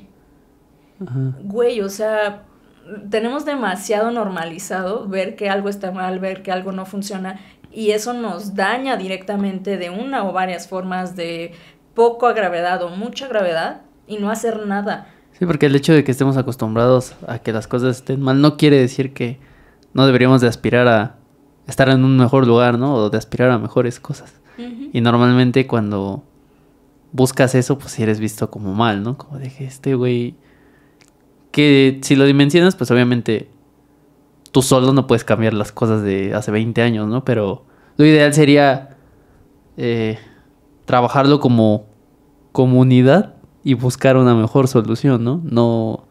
No que alguien empiece a alzar la voz y decir, no, carnal, mejor vete a chambear, o no sé, como dejarlo así, ¿no? Como creer que las cosas están bien así, es como de, no mames, o sea. Sí. O la otra es como, yo estoy peor que tú. Es como, no sé, hacen protestas en Ciudad de México porque van a subir el transporte aquí. Y sale el del Estado de México de, no, güey, aquí están 12 varos y no nos estamos quejando, güey, porque no quieres, o sea, tu transporte es una basura. Y aparte casi presumes que, como de, es una basura, y aparte pago 12 pesos. O sea, como, güey, o sea, como que presumes que vives en peor mierda, ¿no? Ajá, pero te sientes orgulloso de estar en esa mierda. El clásico de siempre uno más que tú. Y es como de, como yo vivo esto y como yo no me estoy quejando, tú no deberías quejarte. Y es como, no, güey, o sea, yo debería quejarme y tú deberías quejarte. O sea, no deberíamos aceptar esto y resignarnos y como... Y decir, ya, pues así son las cosas. Sí, exacto, sí. Eso me desespera, o sea, es como una pasividad de pues nada va a cambiar, entonces pues ya. Es como incluso un coraje hacia una resignación, ¿no? No, ¿en qué momento de tu vida decidiste que quieres seguir viviendo así el resto de tu vida, no? No sé, como que... Eso yo lo veía mucho en la escuela, en la prepa, imagínate, o sea, tienes, ¿qué? 16, 17 años. Y la gente... Obviamente... Son son morritos y aparte viven de muchas cosas que ellos no controlan, ¿no? El lugar donde les tocó crecer, el transporte que tienen en su comunidad, el trabajo que tienen sus papás, ¿no? No sé, son muchas cosas. Pero el hecho de decir, pues es que... No sé... Pues es que el profe ya me regañó y pues ya ni modo, o sea... Pero sí estaba equivocado, o sea, como que esas cosas de que pues es que ya, güey, no, déjalo así. Como que yo decía, qué pedo, o sea... No sé, como que te acostumbras a vivir mal y crees que esa ya es como tu vida, ¿no? Y eso siempre me ha causado mucho conflicto, mucho. Y normalmente es pelear con gente que quiere estar así, ¿no? Que yo no digo que soy mejor que ellos o algo así, no, nomás creo que ambos podríamos estar en un mejor lugar, ¿no? Entonces es a veces frustrante o impotente, ¿no? Sí, no mames. De hecho, por ejemplo, ahorita que yo te decía de este tema de manejo de objeciones, creo que algo que yo procuro hacer mucho es en el tema de proyectos sociales, es entender que la gente, por lo general, en México, no tiene esta idea de que puede cambiar las cosas, ¿no? Y van desde muchos factores, y de hecho tengo videos como explicando así, qué pedo, ¿no? ¿De dónde viene esto? Pero una de las más grandes razones, sinceramente, es que como sociedad los mexicanos nunca hemos hecho nada. O sea, suena muy feo, pero es cierto. O sea, si tú volteas a ver, por ejemplo, no sé, a Estados Unidos. Estados Unidos sí tiene, o sea, insisto, nos pueden cagar los gringos todos los que quieran en muchos sentidos, probablemente de manera justificada, sí. Pero eso no quiere decir que todo en ellos sea malo, ¿no? Y creo que una cosa que sí tiene su sociedad es que sí es muy involucrada, y eso es literalmente por diseño. O sea, desde que ellos hicieron su declaración de independencia, la gente fue como de, ok, papito, pero, o sea, tu estado chingón, le vamos a poner estas cadenitas para que haga lo que tenga que hacer, pero cuando se quiera pasar, le jalamos, ¿no? Y en Estados Unidos es muy común esto de, pues, ya sabes, la gente que se reúne en comunidad, incluso, pues, hay una identidad mucho más real de los estados que forman parte de la federación, muy diferente a México, que igual somos una federación, pero no funciona ni de pedo así, está todo bien centralizado. E incluso, por ejemplo, no sé quién fue Tocqueville, ¿no? O sea, que hablaba justo de que se asombraba él era francés y se asombraba de que en Estados Unidos como que la gente estaba muy involucrada. Y hablamos de una sociedad que sinceramente pues es la francesa, o sea, ellos tampoco son como precisamente la gente más dejada del mundo, ¿no? Entonces eso es a mí algo que, por ejemplo, ellos no se han ido logrando ciertas cosas por empuje. Creo que el ejemplo que a mí me gusta poner mucho siempre es el tema de los derechos civiles, o sea, cuando se paró la segregación a las personas negras, ¿no? Porque una de las razones más constantes que me dicen de por qué la gente no se involucra en México es porque somos muy pobres, es porque no tenemos tiempo, porque trabajamos demasiado y vivimos a 10 horas del trabajo. No estoy diciendo que eso no sea cierto, porque por supuesto claro, que es cierto. Claro, sí. Pero eso es como, güey, cualquier cambio social importante en el mundo surgió gracias al empuje de la gente que estaba en esa mala posición. Sí, claro. O sea, no llegaron así como el rico a decir, ¿sabes qué? Te perdono y te permito no ser un esclavo. O sea, no. Entonces, en el tema de los derechos civiles en Estados Unidos, a mí me gusta mucho el que fue el boicot después de Rosa Parks, cuando ella no se quiso parar del autobús y la detuvieron. Boicotearon a los autobuses, ¿no? Y era gente afroamericana de los 50 en Estados Unidos. O sea, no estamos hablando del pinche grupo más privilegiado del mundo. Era gente que vivía al día, era gente que tenía trabajos súper extenuantes, obviamente sin nada de las bellas prestaciones que tiene el godín promedio hoy en día, que también vivían lejos porque, pues, hashtag Estados Unidos y su planeación urbana es una porquería. Y estuvieron así por un año. O sea, gente por un año que veía la forma de llegar a sus trabajos, porque obviamente tampoco se podían dar el lujo de no ir.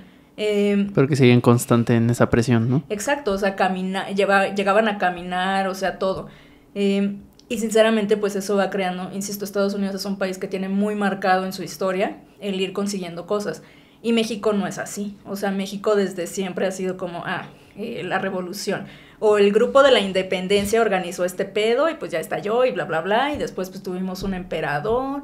Después llegó la revolución y pues quitaron a un dictador para ahora poner a una dictadura institucional de 70 años. Entonces como que siempre estamos esperando que un ser superior nos resuelva, ¿no? Que alguien más, ¿no? Exacto. Entonces, y parte de esto, o sea, yo entiendo perfectamente que esto genera desconfianza. Es como si yo, pues lo que hablábamos, ¿no? De los videos. Si yo nunca he hecho algo, pues obviamente voy a estar nerviosa y igual y no creo poder lograrlo porque nunca lo he hecho. Entonces creo que es un poquito como ir metiéndole esa idea a la gente de que sí pueden hacerlo, ¿no? De que pueden empezar un proyectito, que pueden hacer ciertas cosas. Porque lo que decías, no, la idea no es decir como de, yo soy mejor que tú y yo no creo esas estupideces, ¿no? O sea, sino es decir como, güey, yo puedo entender por qué en México no tenemos tan claro que podemos hacer cosas como sociedad, como comunidad, porque literalmente nunca lo hemos hecho. O sea, no a gran escala, obviamente pequeñas cosas sí, ¿no? Sí, pero es lo mismo que decíamos antes, ¿no? Son parches, o sea, Exacto. realmente no es una solución hacia... O son como esfuerzos muy focalizados, o sea, hay proyectos muy padres, pero pues obviamente no van a resolver el problema ni en todos lados, ni en más comunidades, ¿no? Porque no todos tienen las mismas problemáticas, ni necesidades, ni... Exacto, y esa es una de las partes más chidas, creo yo, de los proyectos sociales, que nadie conoce y que es algo por lo que es importante el involucramiento ciudadano, porque ni siquiera el gobierno más eficiente del mundo puede resolver cada problemática local, ¿no? Claro. Entonces, pero por ejemplo lo que comentabas ahí de la prepa, ¿no? De que la gente también, eso es un fenómeno que se está viendo más que se llama indefensión aprendida. Ok. Espérame. Tengo que reiniciar el audio. Y ahorita ya me explicas. El mejor plan para los amantes de las donas. En Donuts Tuxpan podrás encontrar desde donas clásicas como fresa vainilla y la emblemática Homero hasta donas premium como Ferrero crema de Baileys o conejito turi. Y para acompañarlas te recomiendo su frappé de caramelo porque está muy sabroso, o su té de hierbas relajantes que en estos días de frío se disfruta demasiado. Aunque te advierto que el tiempo de espera puede llegar a ser muy tardado cuando no hay donas de las que estás buscando. Donuts Tuxpan se encuentra a 5 minutos del metro Chilpancingo. Encuentra tu nuevo lugar favorito en mi Instagram. Te doy un abrazo. ¡Chao! Para no quedarme a media explicación. Es carísima, pero la verdad yo encontré un lugar muy barato. ¿Cuánto das, más o menos? 5,000. Es un departamento chiquitito. ¿En serio? Yo, por ejemplo, también quiero retomar Facebook, porque Facebook lo boté porque Facebook es horrible. Pero en Facebook sí monetizo. Me tardé un buen en poder monetizar en Facebook porque no me dejaban. Y ya de repente me dejaron y el primer mes me cayeron como 2. Regresamos después de un breve corte. Estamos aquí, después de haber salvado a todo, amigos. Ya saben, siempre teniendo precaución para que no pase nada. Vi el video por el que yo te conocí. Es en el que hablaba sobre que no se necesitaban más lugares para la universidad, sino que mejor preparación para los estudiantes. Desde ese video, y ese video tengo como 1 año y medio, creo. Fue los primeros. Fue el video por el que yo te conocí. Me gustaría hablar un poco sobre eso porque se me hace muy impresionante las cifras que diste. Porque dije, a la verga, o sea, son cifras que... Les voy a dejar aquí el link del video, amigos, para que lo vayan a ver, para que tengan un poco más de contexto, porque ahí Vero lo desglosa mejor, con bolitas y palitos, y para que vean un poco a lo que me refiero. Pero me sorprendió, no sé cómo te llegó la idea de ese video, o sea, nada más dijiste, es un tema del que quiero hablar, investigo, o sea... Es que justo yo ya tenía, a mí uno de los temas que me apasiona mucho es el tema de educación. Desde hace muchísimo tiempo. Yo sí estoy convencida de que la educación es la única forma de sacar adelante un país. Yo sé que suena muy meritocrático, pero pues al final sí es hasta cierto punto. No es lo único que se necesita, pero sí es un ingrediente indispensable, ¿no? Ok. Entonces, justo en mi página de Facebook, el primer video así ever que subí a Facebook fue sobre un análisis de la UNAM. Ahí sí le faltó toda la producción del mundo, ¿no? Sin micrófono, cámara fea, me hace llorar ese video si lo ves. Pero, porque justo yo dije, a ver, pues, a mí algo que me gusta mucho es, a mí me encanta el análisis, o sea, y creo que sí soy muy buena para ver las cosas como desde otra perspectiva, no quedarme luego con, pues si hay 80% de rechazados, es que faltan lugares en la UNAM, ¿no? O sea, a mí sí me gusta preguntarme por qué sucede aquí, ¿no? Vamos a analizar este pedo. Entonces, en ese entonces, con mi muy rudimentario nivel de análisis de datos, pues me puse a ver los resultados de la UNAM, porque tú puedes ver como por carrera y por sede, o sea, te puedes meter así como los resultados de administración en la Facultad de Contaduría y Administración, y administración en, no sé cuál está, Acatlán, creo. Entonces, básicamente, pues me puse a ver y fue como de, güey, o sea, no estamos rechazando gente porque neta... No, sacaron un chingo de aciertos. Y sí que no porque no haya gente preparada, ¿no? Que no queramos recibir Ajá, es como, no mames, ve, toda la gente que dejamos ir estaba así como con pinches 100 aciertos. O sea, no, la realidad es que la inmensa mayoría de las carreras, o sea, hay una que otra donde sí, ¿no? Y aún así es como un problema de sede, o sea, porque hay gente que, por ejemplo, pidió medicina en CU y no quedó, pero si hubiera pedido en Zaragoza, se hubiera quedado, ¿no? Va. Que pues ahí pues para mí ya es como que la UNAM debería como dar esa opción como de, güey, pues mándala a la otra. Pero pues no se puede, ¿no? Tienes que elegir a huevo la sede y si no, pues te la pelas. Entonces ya cuando empecé a hacer contenido en TikTok, pues dije, estaría chido hacer este ejercicio otra vez. Ya tenía un poquito más de conocimiento, ya le sabía un poquito más al Excel. Ya había desarrollado mis habilidades en el Excel. Entonces, pues dije, vamos a hacerlo, porque la otra vez lo que me costó mucho fue justo que tuve que hacer como casi como cosa por cosa, ¿no? Y ahorita sí con las fórmulas fue más fácil, como, sí, chinga su madre. Y entonces pues hice la investigación y pues salió básicamente lo mismo, o sea que básicamente ese es el tema. Un conflicto que yo siempre he tenido es que a mi parte, que como te digo, me gusta mucho la educación, yo sé por ejemplo que justo es como un desarrollo, ¿no? Entonces, en México por ejemplo casi no existe todo el tema de la primera infancia. O sea que es básicamente que durante los primeros 5 años se desarrollan la mayoría de las redes neuronales y capacidades que van a regir literalmente el resto de tu vida. Sobre todo en los primeros 2 años son primordiales, o sea, por eso se dan mucho como todas estas cosas de estimulación temprana, o sea, de que sometas a tu bebé como a ciertos estímulos, que le des como sus masajitos para que cuando le toques aquí su cerebro. Mi hermana acaba de tener un bebé y yo siempre digo cuando hago eso es como de puedo ver cómo se crean sus redes neuronales, y que pues lo estimules mucho así, obviamente también el tema de la alimentación, hay muchos factores, ¿no? Sí. Pero en México casi no existe, o sea, lo más parecido que tenemos algo así, pues son las guarderías del IMSS, del ISSSTE, de la Seguridad Social en general, que volvemos al tema de hace rato, pues no la inmensa, pero pues el 60% de la gente en México no tiene acceso a eso, y los que lo tienen de todas formas es insuficiente, entonces yo sí creo que la gente habla como de la universidad y la desigualdad en estos temas, pero para mí no hay desigualdad mayor en este tipo de temas de desarrollo que el tema de la primera infancia, que a la vez es el que más jode a la gente. Es el que te condena sin que tú estés consciente, ¿no? De esos primeros 5 años. Y aparte de que te afecta en el tema de desarrollo, como de que, digamos, las capacidades, si lo quieres poner así, también afecta de otras formas. Por ejemplo, el tema de carencias, violencia incluso. Okay. O sea, sí está relacionado, y eso sí está probado, con temas, por ejemplo, de salud física, problemas de salud física y mental al crecer, etcétera, ¿no? Okay. Entonces yo siempre lo he dicho, es como... Yo no entiendo, en México tenemos mucha transaccionalidad en la educación porque en algún momento fue cierto, ¿no? O sea, nuestros abuelos que llegaron a tener títulos universitarios, pues tenían su vida resuelta. Pero hace 60 años, 1000 años, o sea, sí. Entonces tiene mucho tiempo que eso no es cierto, pero en México lo seguimos viendo así y se ve en muchas etapas del desarrollo y de la educación, o sea, papás de primaria que quieren que pasen a la cría aunque no sepan nada, como si le estuvieran haciendo un favor. O sea, es como, güey, si tu hijo no sabe lo de segundo de primaria, le vas a joder la existencia pasándolo a tercero. O sea, mejor es preferible que pierda 1 año, pero que se ponga al tiro con el rezago que tiene, a que vaya arrastrando esas carencias el resto de su vida. Sí, como mandar a la guerra sin fusil, ¿no? Totalmente. De hecho, pues yo creo que en ese video o en otro hacía esa analogía. No, fue en el del Comipems que hacía esa analogía. Es como agarramos a un morro que apenas sí puede flotar en una alberca y creemos que por aventarlo a nadar a mar abierto le hacemos un favor. O sea, el morro se va a ahogar. Entonces... Claro. La vida no es un cuento de hadas, ¿no? Totalmente. O sea, pero tenemos mucho esta idea como del papelito. O sea, no, si ya tiene el certificado de primaria, ya, luego el de secundaria, luego el de prepa, y pues luego un titulito, y ya con eso tienes la chambita que te deja vivir bien, que insisto, algo que era cierto, pero hace 50, 60, 70 años, ¿no? Entonces yo siempre me he enfocado mucho, sobre todo en el tema de la infancia temprana y en el desarrollo de habilidades básicas como lectoescritura y el razonamiento lógico-matemático, que son las bases del aprendizaje posterior, ¿no? Si tú no sabes comprender lo que lees, o sea, te va a costar un huevo aprender después de eso, no porque sea una materia, porque puedes decir, es que es español, ¿no?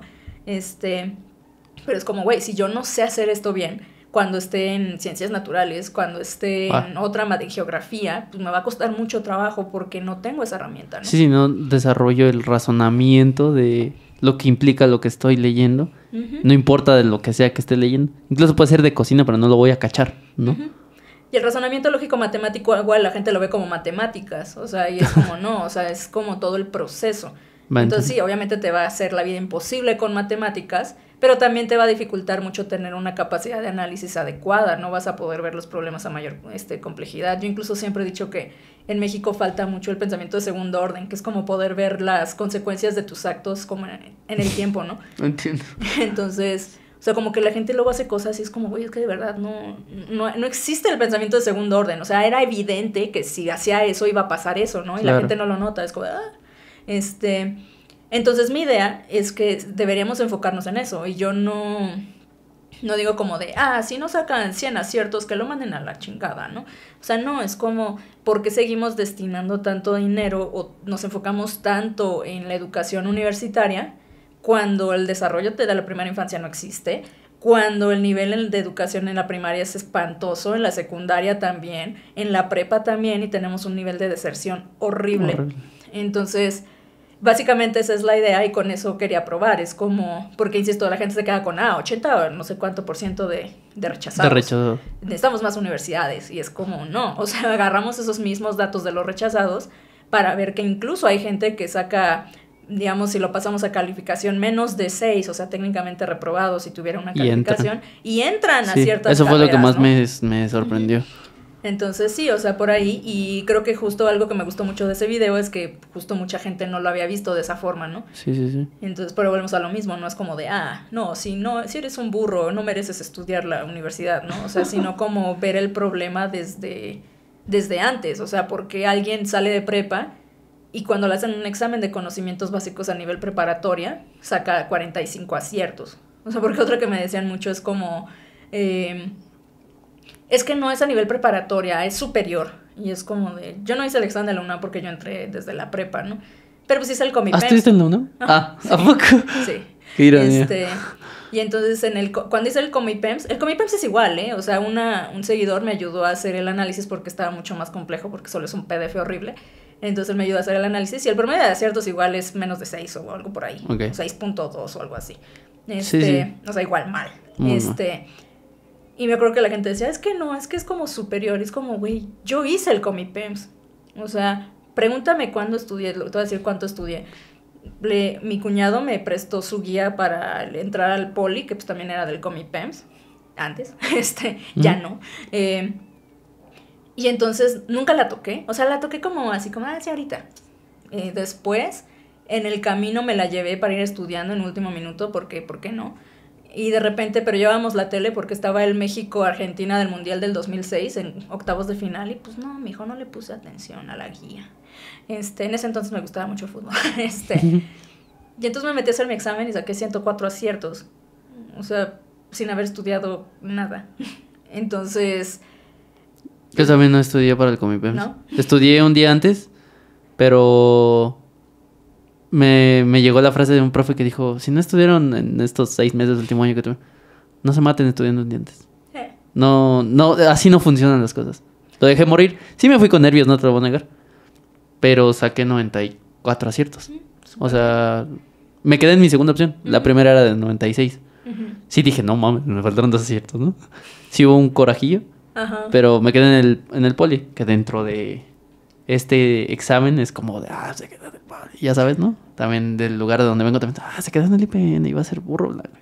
Cosas así, ¿no?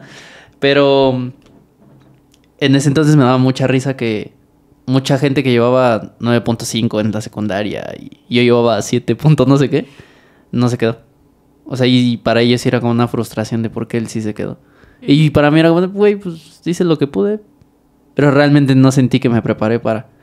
Que no estoy fomentando que la gente no deba de prepararse, ¿no? Pero a lo que voy es que a lo mejor no sé, hay cosas que no consideras que ayudan a que una persona sí pueda sacar 91 aciertos a pesar de que no estudie, y otra persona, por más que se mate, al final no termina de entender y ahí saca 60 aciertos, 70 aciertos, ¿no?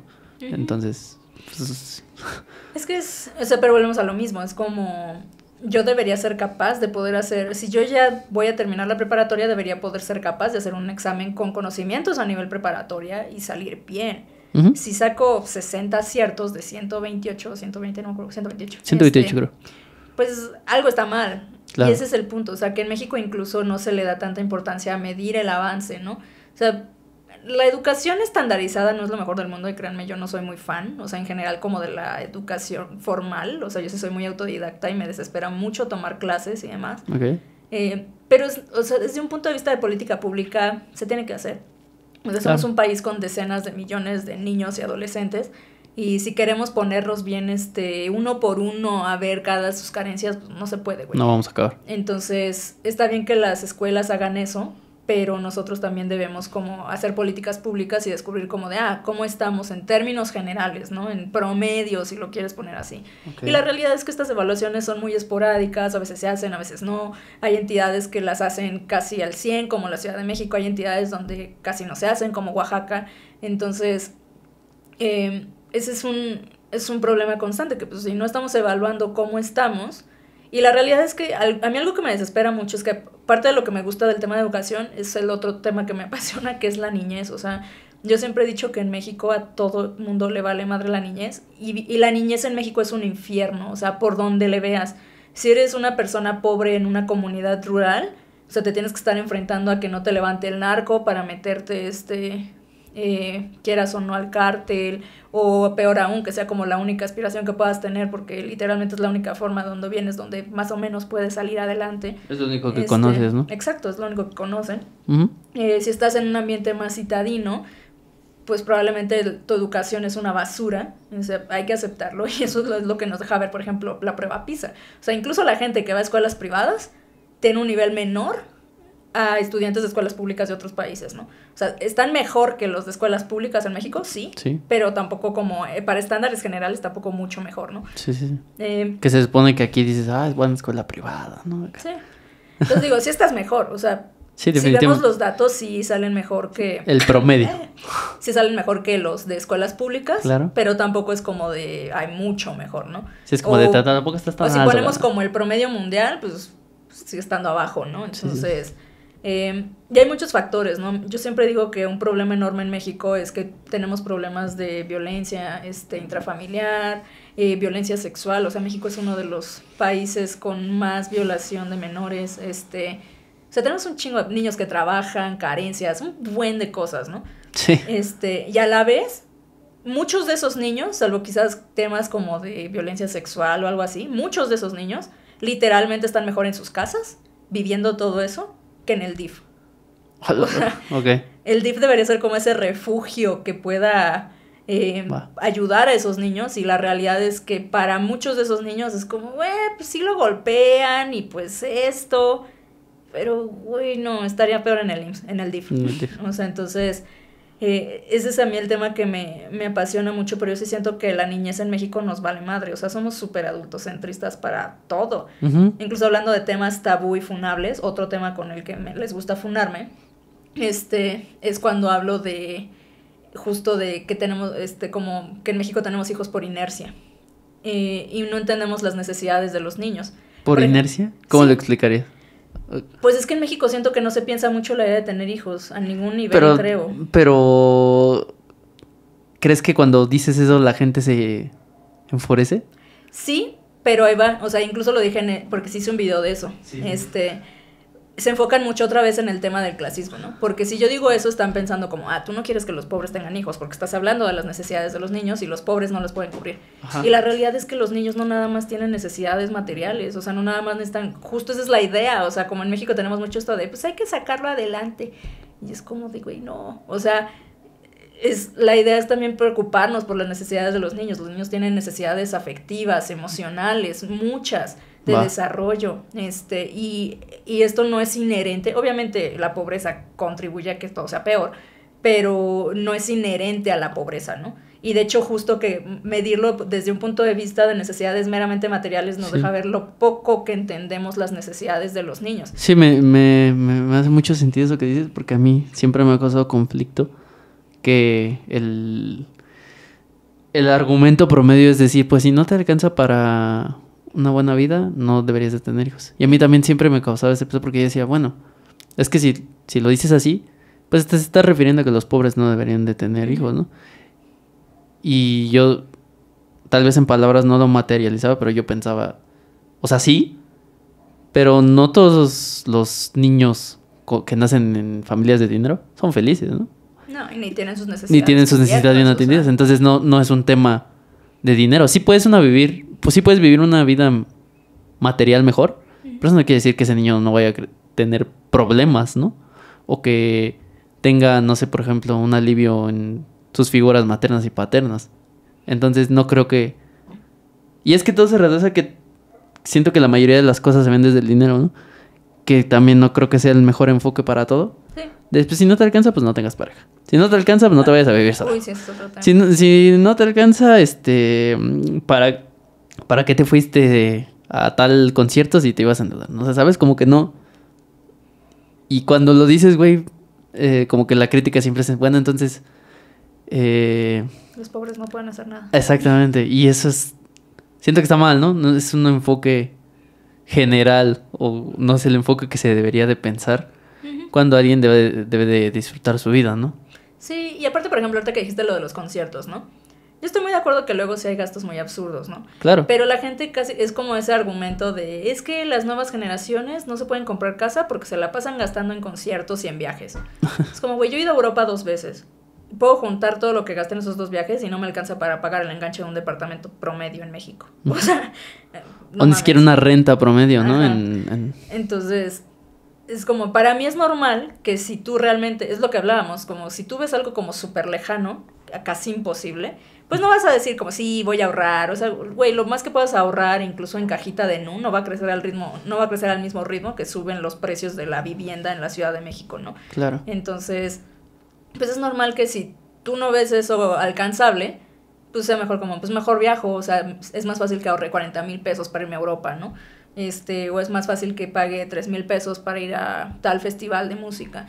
O sea, a mí realmente como esta idea sí se me hace como un poco absurda porque no entendemos. Incluso una de las razones por las que yo no estoy de acuerdo con esta idea del pobre es pobre porque quiere, aparte de pues obviamente todo lo sistémico y de que pues no todo está en nuestras manos, sí, es porque incluso lo que la gente ve como irresponsabilidad en las personas, así como de, se queja de que no tiene varo y siempre está de baquetón tomándose unas caguamas, ¿no? O sea, apenas le pagan y se mama la mitad en unas caguamas el viernes, ¿no? Sí.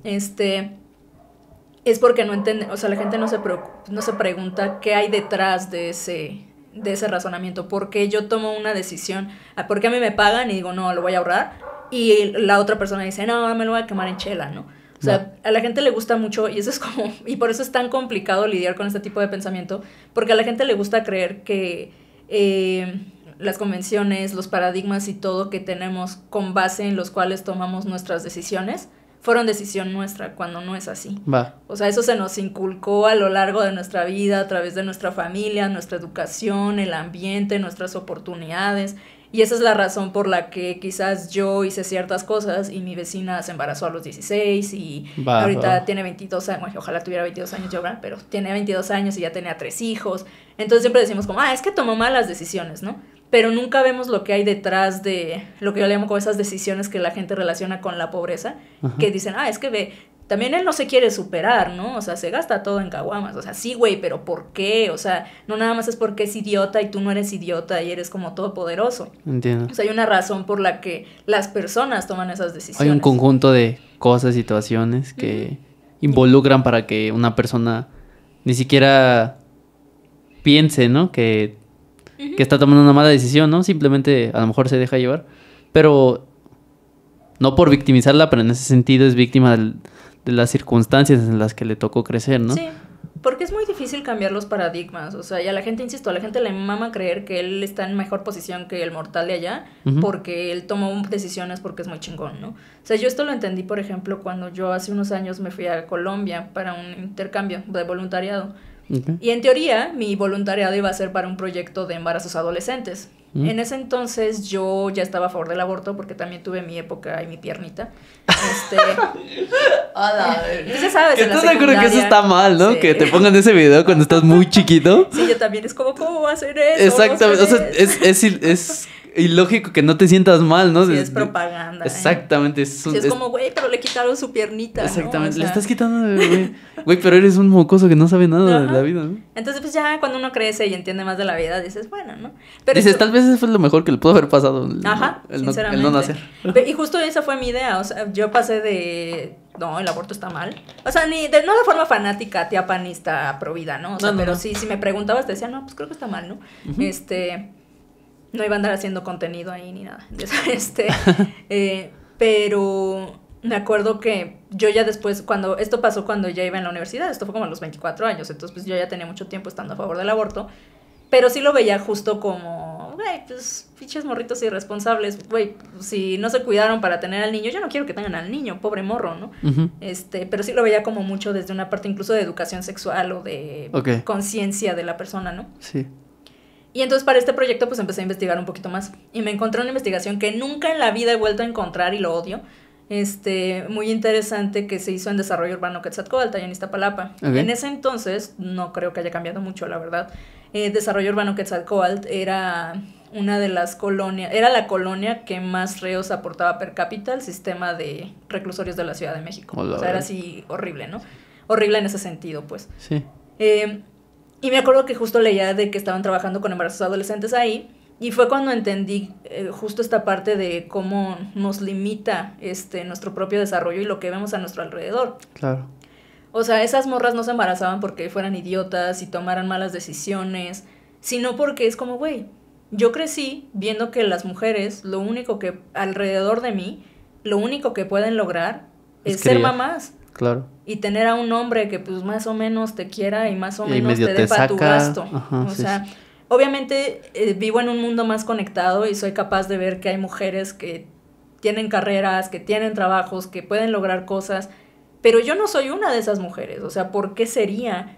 O sea, incluso es gente que igual y su propia mamá o algún familiar tiene una carrera universitaria y aún así ganan una bicoca. O sea, entonces, pues básicamente es como si mi único destino es parir y andar con mi hombre y ser dependiente de mi hombre, pues me da exactamente lo mismo si Claro. me pasa a los 15, a los 18, a los 22. Ya es una vida predeterminada. Exacto, o sea, y eso Claro. es lo que mucha gente no entiende, y eso fue algo que a mí se me hizo cambiar mucho mi perspectiva en ese tema y en muchos. O sea, creo que en general me ayudó con muchos. O sea, que no, la gente no toma necesariamente esas decisiones porque es idiota y tú no, sino porque pues también es como el entorno. Claro. O sea, algo que yo siempre he dicho mucho es como es muy difícil que tú seas morrito y cuando te pregunten ¿qué quieres ser cuando seas grande? Digas, no sé, científico de datos, si no tienes una perra idea que existe la ciencia de datos. Claro. O sea, igual le vas a decir albañil o bombero o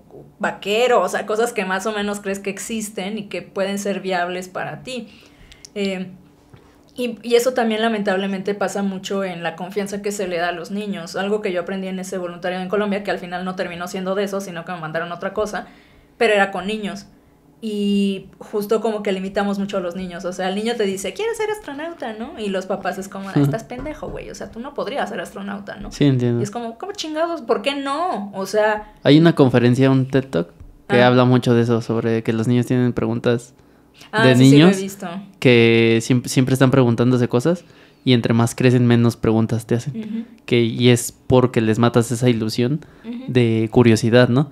Porque dices, ¿por qué 2 más 2 es 4? Ah, pues porque así es. Porque así lo enseñan en la escuela. O sea, no hay realmente una disposición tuya de responderle y de mínimo hacerle platicar. Por esto son las cosas, ¿no? Como que lo reduces a porque así tiene que ser. Y como que esperas que él algún día sepa realmente. Pero pues le vas matando la ilusión, ¿no? Y obviamente si dices, ¿cuál es la historia de esto? Y dices, pues luego te cuento. Pues dices, no. ¿Qué ganas de preguntarte otra vez le van a dar, no? Si crees que esas preguntas son tontas o son inocentes o son innecesarias, ¿no? Sí.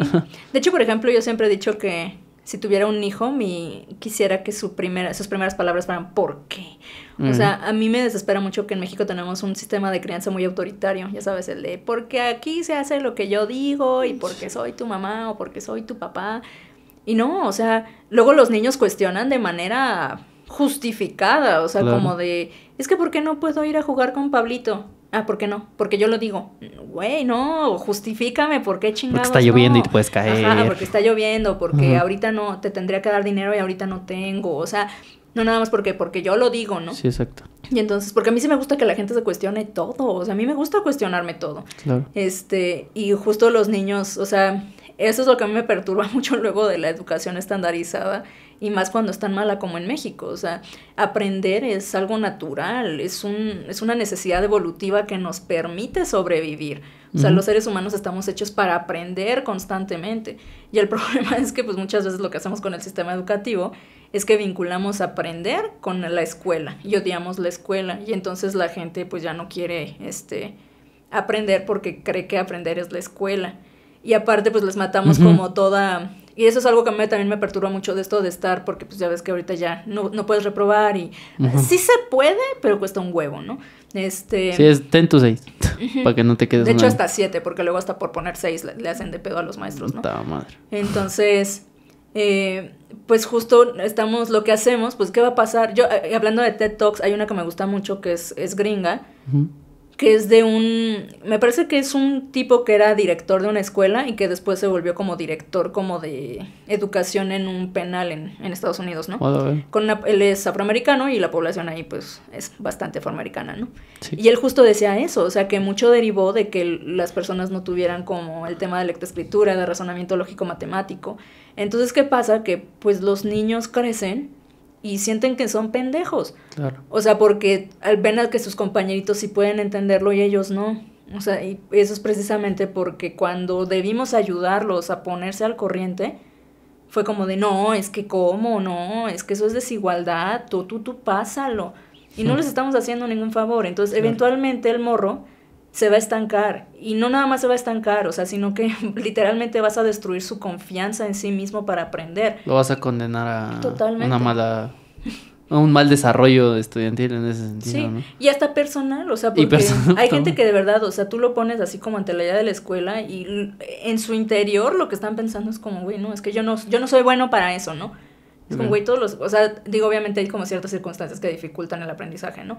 Pero en general los seres humanos estamos hechos para aprender. Claro. Entonces, pero tal cual, la gente es como, yo ya no quiero intentar esto porque la última vez que estuve en la escuela, no sé, alguien que abandonó la prepa, ¿no? Me humillaron. Ajá, o sea, siempre reprobaba, nunca entendía nada. Pues obviamente también a quién le va a gustar estar en la escuela si solo va a sentarse, a sentir que le están hablando en chino, a reprobar un chingo de exámenes. Bien dicen que nadie aprende sintiéndose como un pendejo. Sí, totalmente. O sea, sí necesitas también tener esa confianza en ti mismo de que puedes hacer las cosas, que es justo también como el problema ahorita tan grave que hay de lo que hablamos hace rato, de la indefensión aprendida, que al parecer ahorita es como un boom en Estados Unidos, porque en TikTok me salen muchos maestros gringos por alguna razón. Okay. Es que luego como que tu algoritmo va agarrando lo que momentos. ¿Ves? Sí. Entonces, su momento actual es maestros gringos. Y se quejan mucho de la indefensión aprendida, que es esta idea como también de... La indefensión aprendida surge de un estudio que hicieron con perritos en los que básicamente, qué triste, perdóname, Chems, los electrocutaban. Y algunos, o sea, no los electrocutaban fuera, pero sí les daban descargas, ¿no? Sí. Y entonces algunos los dejaban como moverse a otro lado donde no, y a otros no. Y entonces a los que no los dejaban, cuando ya les daban la oportunidad de irse a donde no se electrocutaran, pues ya estaban así ya resignados. Entonces, también pues problemas de crianza están fomentando eso. Y también por eso también pasa mucho ya últimamente que los papás quieren resolver todo y entonces el niño ante la más mínima cosita se frustra, no puede. Niños que les dan un examen y cuando ven que está muy difícil ya ni lo intentan hacer. O sea, yo por ejemplo si veo un examen que tengo que hacer y sé que no sé, pues por lo menos pues lo voy a intentar, ¿no? O sea, pero no, muchos niños así como de, pues yo no voy a hacer nada. Como que tiran la toalla en ese sentido, ¿no? Entonces sí es un tema complejo, no sé ni cómo llegamos a este tema, sé que estamos hablando de otra cosa, pero... Sí, yo también, pero ese es el podcast, amigos. Ya sé, de hecho es muy común que haga esto, perdón. No ha pasado tanto ahorita, o sea, pero sí... ¿Se te va la onda? No, sí, no. A mí también. Sí, yo sí soy bien de esas que empieza a hablar como de, ay, sí, la otra vez vi un Lego así y 3 horitos después ya estamos hablando de... sí, es que en la Siena de 1200 tenían... sí. Siempre pasa. Sí. Pero para ir cerrando, me gustaría preguntarte cuál sería una manera de mejorar el sistema educativo o hacer que ya no empeore más. Porque en el video decías, y aquí lo tengo anotado, por ejemplo, de la carrera de medicina en ese entonces, hace 2 años, más o menos. Hace 3 años. No en 2024, pues. Hace 2 años. Había 15,292 aspirantes y solo entraron 220.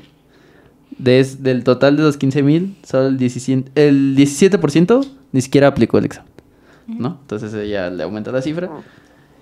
Y del total de todos los aspirantes que hicieron el examen, 70% no sacaron más de 6. Entonces, si estás hablando de que muy pocos tienen lo necesario, lo que pide el examen para entrar a la universidad, ¿no? Y la verdad es que no dudo. El otro día vi un video de un señor, chavo, no sé cómo decir, que había una carrera, no recuerdo bien cuál es el nombre, pero que habían hecho el examen solo 3 aspirantes. El profe Luis. El profe Luis. Sí, dicen que somos la misma persona, él y yo. Al parecer nos parece. Oye, sí se parecen, ¿eh? No lo había visto así. Sí. Pero que de 3 aspirantes, ninguno se quedó.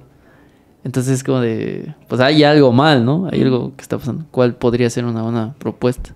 Es que yo creo que en el tema de la educación lo principal que podríamos hacer es entender que nos está valiendo madre y cambiar eso. O sea, porque básicamente no hay ese interés. O sea, hablamos mucho del sistema educativo, ¿no? Como de la SEP, por así decirlo. Y sí, o sea, está de la chingada, ¿no?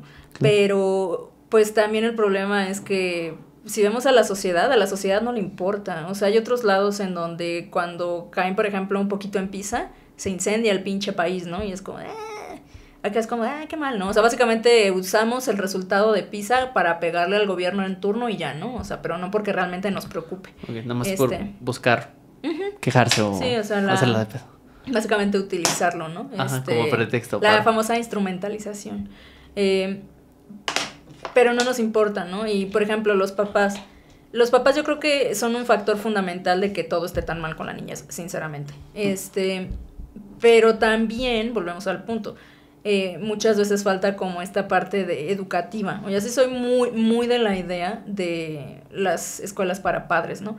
Que incluso va a ser complicado porque en México justo la inercia, o sea, tenemos mucho esta idea como de, pues, todos los seres humanos han parido toda la vida, ¿no? Y no necesitas saber nada de eso. Y, pues, no, güey, o sea, obviamente, pues sí, puedes parir y saber que puedes amamantar a tu hijo y cuidarlo de la intemperie y así, ¿no? Pero obviamente ya darle un desarrollo adecuado o el mejor desarrollo que pueda tener, pues sí requiere ciertos conocimientos.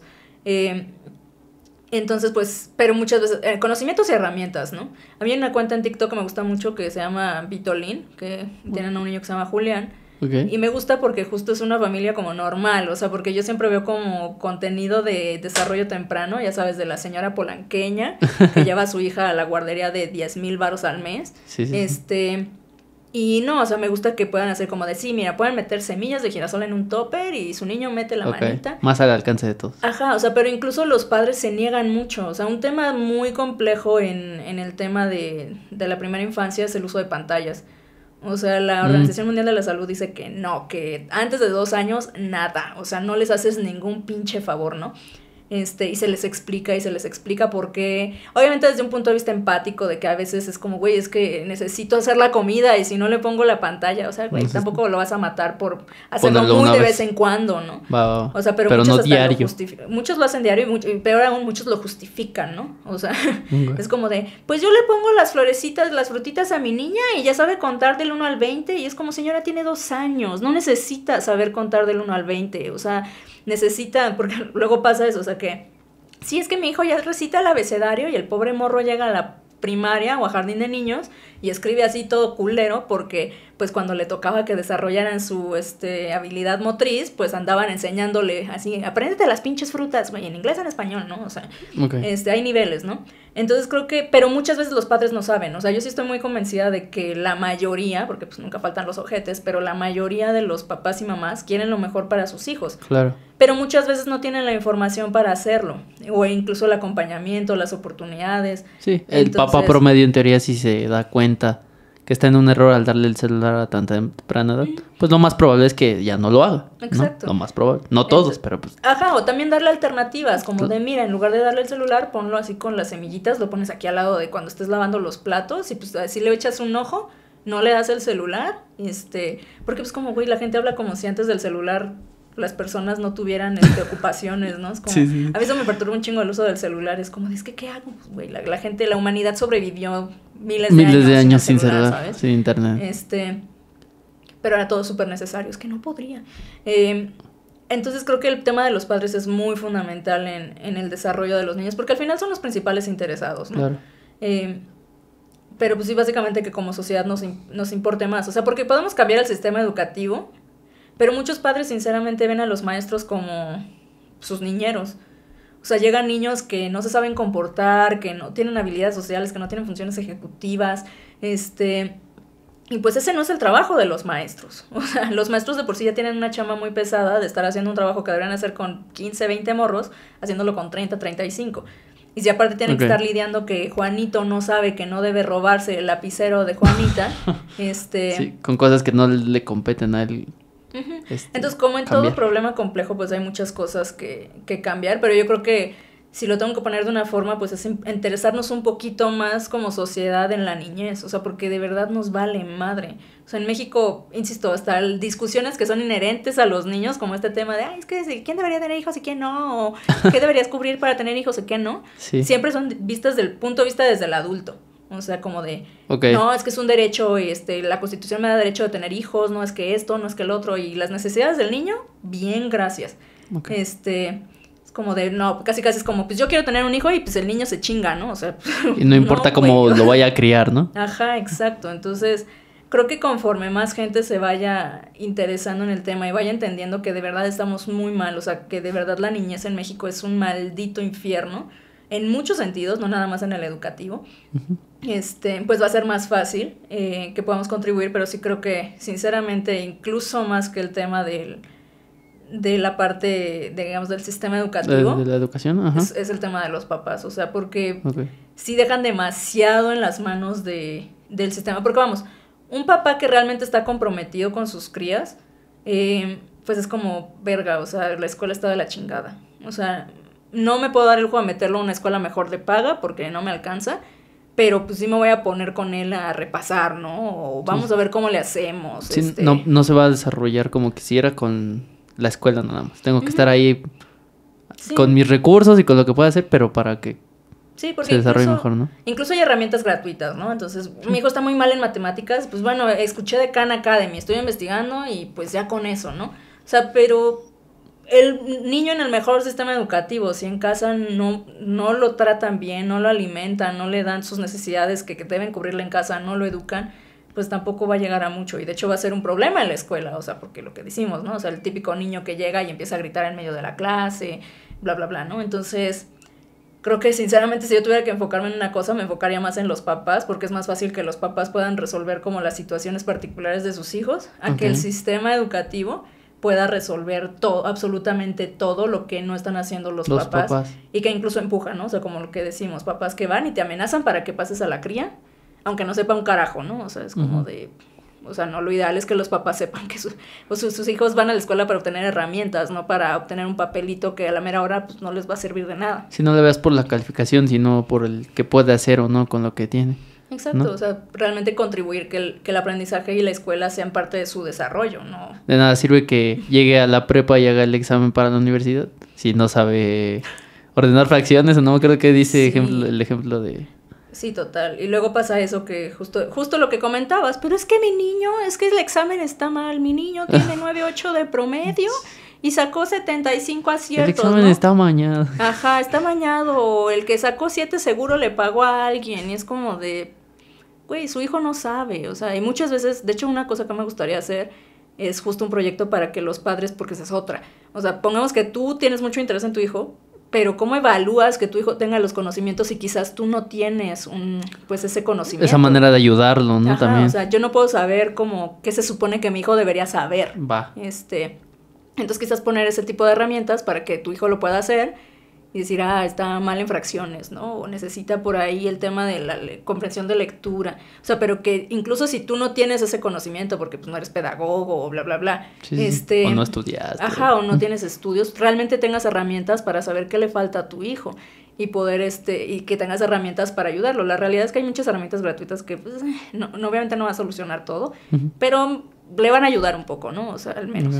Sí, es una manera de que no se quede solo con lo que tiene y que encuentre un apoyo, ¿no? En aplicaciones o lo que sea que haya. Y entonces básicamente eso, o sea, enfocarnos desde la perspectiva así de que sinceramente hay muchos papás que es como, ¿qué pedo con este vato? Pero también hay muchos papás que genuinamente quieren lo mejor para sus hijos, pero simplemente necesitan más apoyo, más herramientas, más conocimiento para poder hacerlo. y entonces pues trabajar para que las tengan, ¿no? O sea, tampoco vamos a poner así como, no vamos a satanizar a la señora que siempre le pone el celular a la cría, ¿no? No. Sino como de, vamos a explicarle por qué no está bien, qué alternativas hay, qué herramientas puede tener, por qué no está bien, no vamos a satanizar tampoco, bueno, me cuesta un poco más de trabajo, pero a los papás que quieren a huevo que pasen a sus hijos, pero explicarles por qué está mal, por qué les están afectando, bla, bla, bla, ¿no? Justo hablaba con un creador que es maestro de eso ayer. ¿De qué? ¿De Soyet? No, de este tema ayer. Perdón, escuché mal. Él es maestro y justo hablaba de que para él el mayor problema es, él lo llamaba como la simulación, o sea que pretendemos que porque pasamos al niño sabe y porque hacemos esto chido, ¿no? Y que porque un maestro toma un curso de 20 horas ya sabe algo, ¿no? Y pues yo le decía eso, o sea, estamos jodiendo el futuro de millones de morros porque a todos nos gusta hacernos pendejos. Y es el mismo tema que decía ahorita con lo del Comipems. O sea, que la idea es como, es que no haya desigualdad. ¿Cómo demonios eliminar el examen Comipems va a eliminar la desigualdad? Eso no es real. O sea, la desigualdad no surge porque exista un examen. Vale. Surge porque hay niños que tienen un chingo de rezago educativo y otros que no. Y porque, hay que aceptarlo, la mayoría tienen un chingo de rezago educativo. ¿Quieres eliminar esa desigualdad? Elimina el rezago educativo. Sí. No nada más como de... Exacto, no es como de...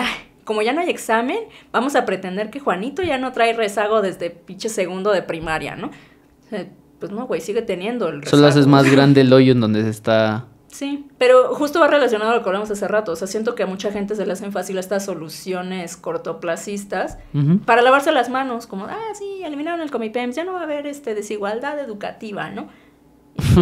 Pues no, güey. Sí, volvemos a lo mismo, las cosas no funcionan así, ¿no? El morro que sacó 40 aciertos en el examen sigue teniendo el nivel de 40 aciertos en el examen, ¿no? Así hagan un Comipems o 2 o 3 o ya no haya. Sí, que pues, es lo pendejada porque ahora el poli va a tener su examen, la UNAM va a tener, como pasaba hace 1000 años. Y ahora va a ser... Entonces se estresan por un examen y ahora tienen que ser como 4. Como 4, imagino. Exactamente. Pues... Sí, pero básicamente, o sea, siento que los papás sí son el pilar del desarrollo educativo. Okay. Pero sí tienes, o sea, me gustó eso que dijiste, que si bien los papás tienen gran parte de la responsabilidad, también a veces están, olvidados, ¿no? O como que no son apoyados para, por si quiero hacerlo, ¿dónde lo hago, no? ¿Cómo busco? Entonces sí son bastantes cosas. Sí, es un tema complicado, pero creo que sí surge de empezarnos a interesar más en eso. Pues tan solo de cuestionarte, ¿no? ¿Qué podría hacer para que esto no pase? O que el día de mañana, si tengo un familiar, no le pase o no se sienta mal, o si tiene rezago, que con la tendencia es probable que lo tenga, ¿cómo puedo ayudarle a que no se sienta así, no? Sí, justo también dejar de satanizar el tema de la reprobación y eso, o sea, en México también tenemos mucho esa idea de, el niño reprobó, métele unas pinches nalgadas. Es como, güey, es un niño de 8 años y no tiene el conocimiento necesario a su edad, no es culpa de él. O sea, es culpa de ustedes, es culpa del sistema educativo, no es culpa de él.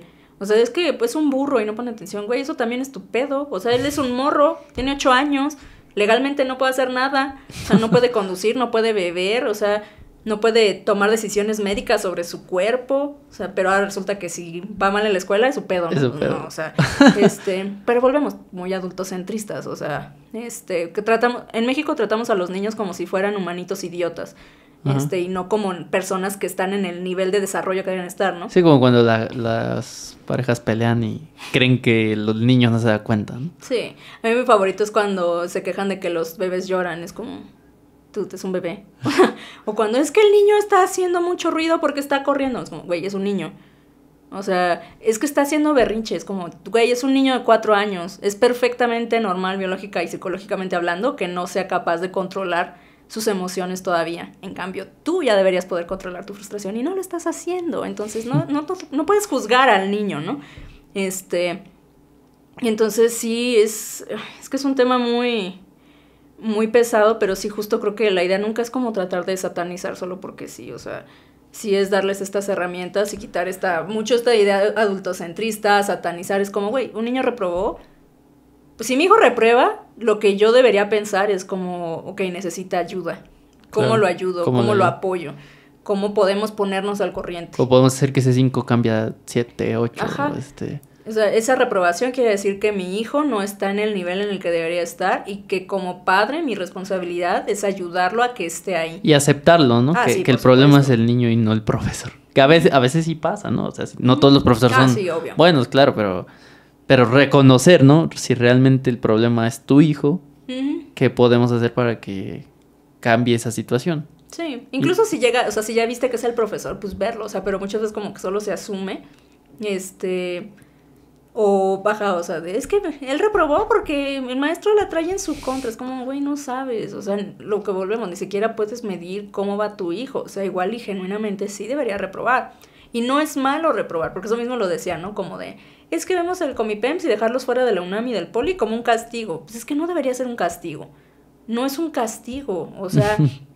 Es una consecuencia natural. Si no tengo el conocimiento suficiente para entrar a una escuela, pues la consecuencia natural es que no voy a entrar a esa escuela. Claro. Y no es el fin del mundo. O sea, si yo repruebo, si no tengo conocimiento para pasar de segundo a tercero, la consecuencia natural debería ser no pasar a tercero. Claro. Y no es malo, o sea, no es que yo sea una mala persona y sea una basura de niño. Sí, no quiere decir que mi vida ya se acabó. Exacto, o sea, y la gente no debería ver eso como de, ay, el niño reprobó, le voy a meter una pinche chinga, ahorita que llegue, ve su pinche boleta, ahorita va a ver. O sea, es como, güey, no le estás ayudando en nada. O sea, lo único que estás haciendo es que se sienta todavía más desconfiado. Entonces también es como cambiar mucho ese chip de él, si él básicamente como mi niño es pendejo y malo y burro, si no saca esto, y verlo más como pues una advertencia o una nota, o sea, una llamada de atención, de auxilio, de que te necesita. Eso es lo que necesito hacer, ¿no? O sea,